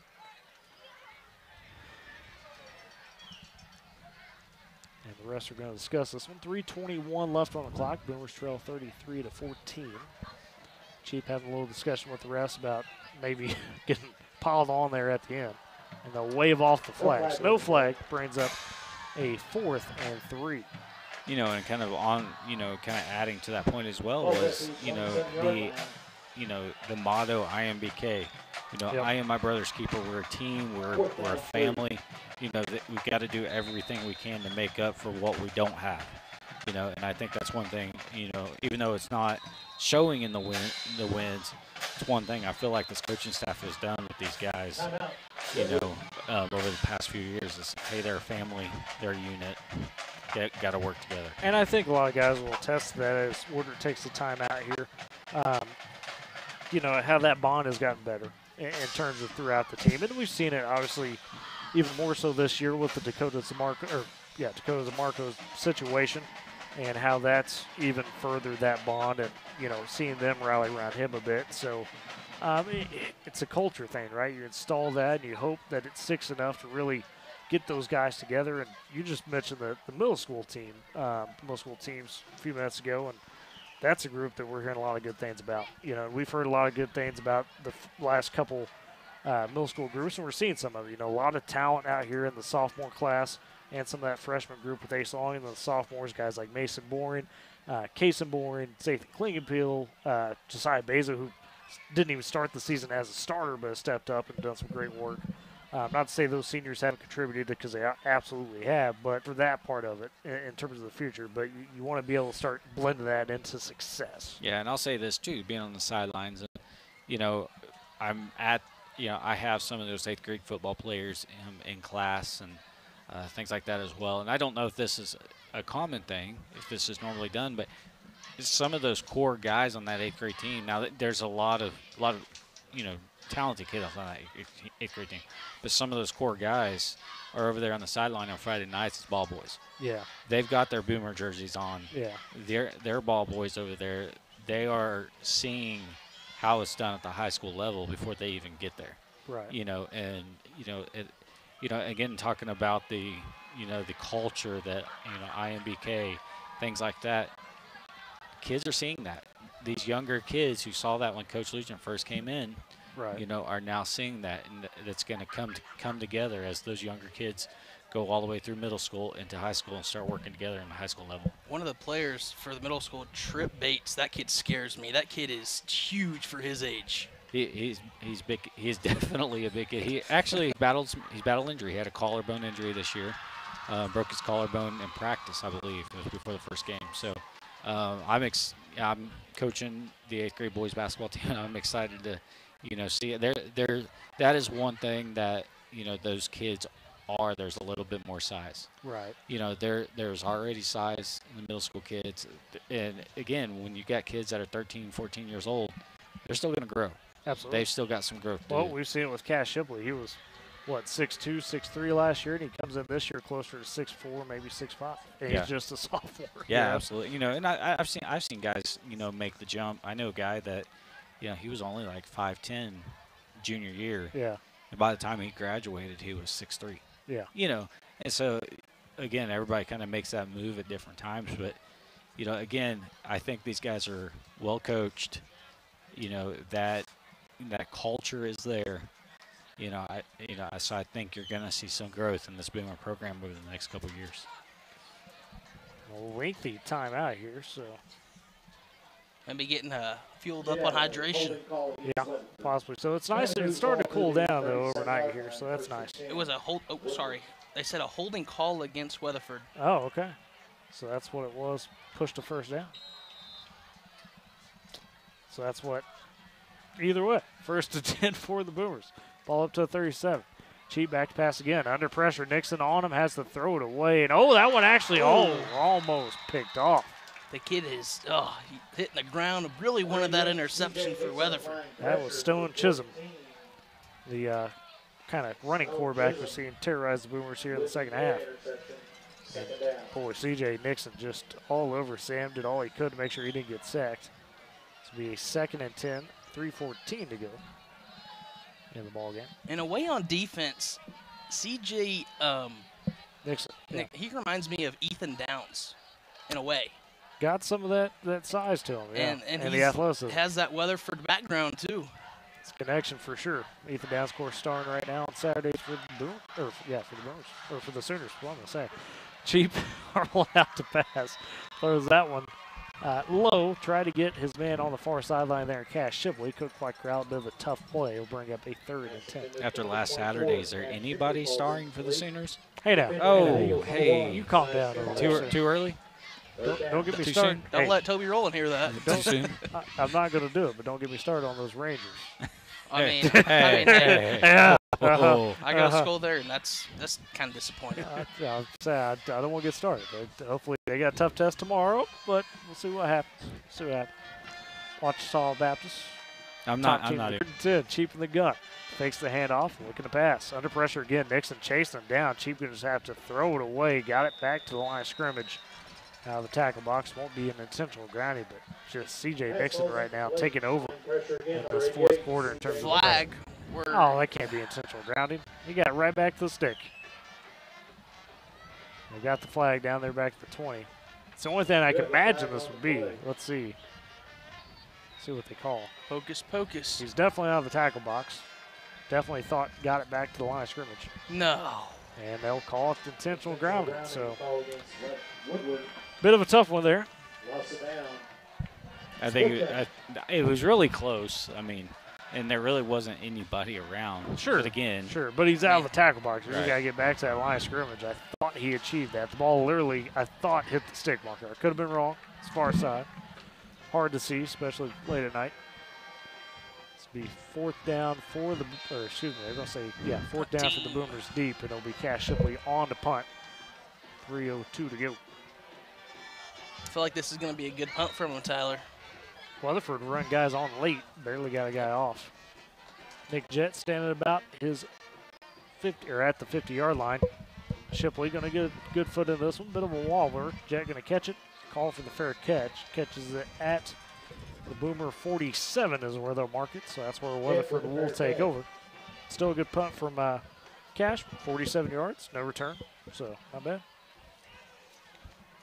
Well, you know, it's kind of hard when we're excited about a punt, but you know, I think again the Boomers, you know, with 2:56 left, yeah, you're probably not going to win this game, but hey, let's continue to be aggressive. Absolutely, yeah. You know, Keep let's fighting. try to do something this last possession. You know, just try to get a little bit of excitement.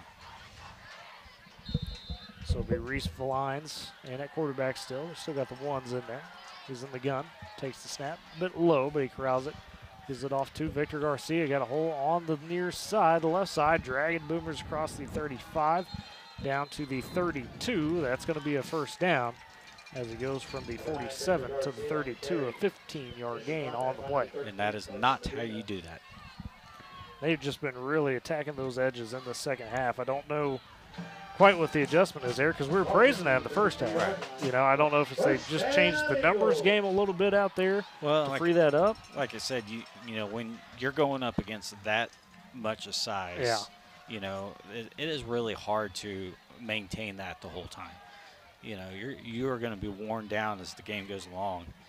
You know, I'm not sure if you kind of added up what they have on the line, but they not as big as Cash, but still pretty Right. solid. They got a bunch of 270, 280 type of guys. 1st and 10 for Weatherford. In the guns, Vines, handoff. Garcia almost tackled in the backfield, but breaks out of it, gets across the 30. Still dragging, trying to get to the 25, gets to the 26. Couldn't see which Boomer almost had him there in the backfield, but turns a almost about 2-3 yard loss into a gain. Yeah, and again, you know, those are tackles you've got to have. He had him, you know, straight up. Yeah. It wasn't one of those things where he shifted, he moved a lot. He had him straight up, and he just kind of bounced off of him. You've got to wrap those up. Minute 40 and count down here. Weatherford in no rush. As they've got a 2nd and 4 on the board. Just now breaking the huddle with 10 seconds on the play clock. The Valines in the gun. Garcia in the backfield with him. A receiver on each side. Snap low again. Valines corrals it. Gives it to Garcia. He's only going to get about a yard or two before he's drugged down. Stood up and slung in the backfield. Hayden Hillier.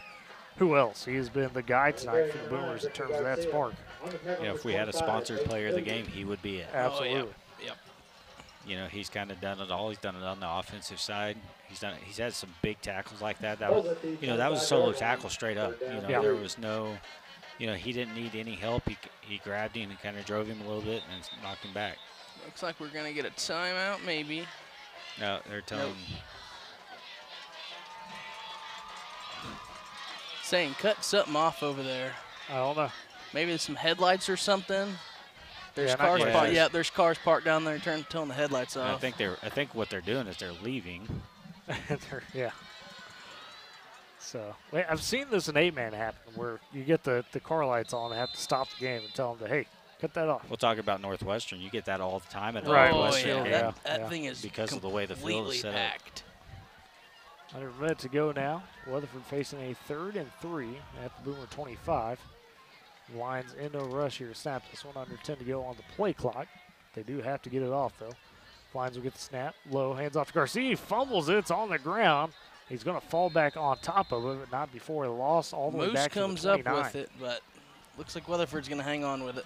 I will say one thing about Ranger Field is when the Goldbug's been in the playoffs, you know, you get a lot of people excited. People park up there, touchdown. Everybody turns on their hazards and honking their horns. It's actually a pretty cool environment. And that will be the final play. And that brings us to our final score here tonight. Weatherford going to take it over your Boomers 33-14 on their homecoming night. We'll step aside for a break and come back with the post-game show. You're listening to Boomer Football on Z92. When you're looking to take control, throw on some BF Goodrich G-Force tires. They're the very definition of performance and style and deliver exceptional wet and dry traction, handling, cutting-edge design, and real record-breaking performance. They deliver all this plus the natural confidence boost that comes with BF Goodrich tires. Go with the tires that will let you take control. Go with BF Goodrich G-Force tires. To learn more, ask a BF Goodrich tire specialist for details. BF Goodrich, take control. Available at High Plains Tire, 2220 Main Street. I'm Chanel. Just going to need one break in the postgame, guys. Millions of people face hunger. Today, I will share with you some of their experiences. I'm stuck between paying for medications or paying for food. John from Maine. After paying my bills, I can buy groceries.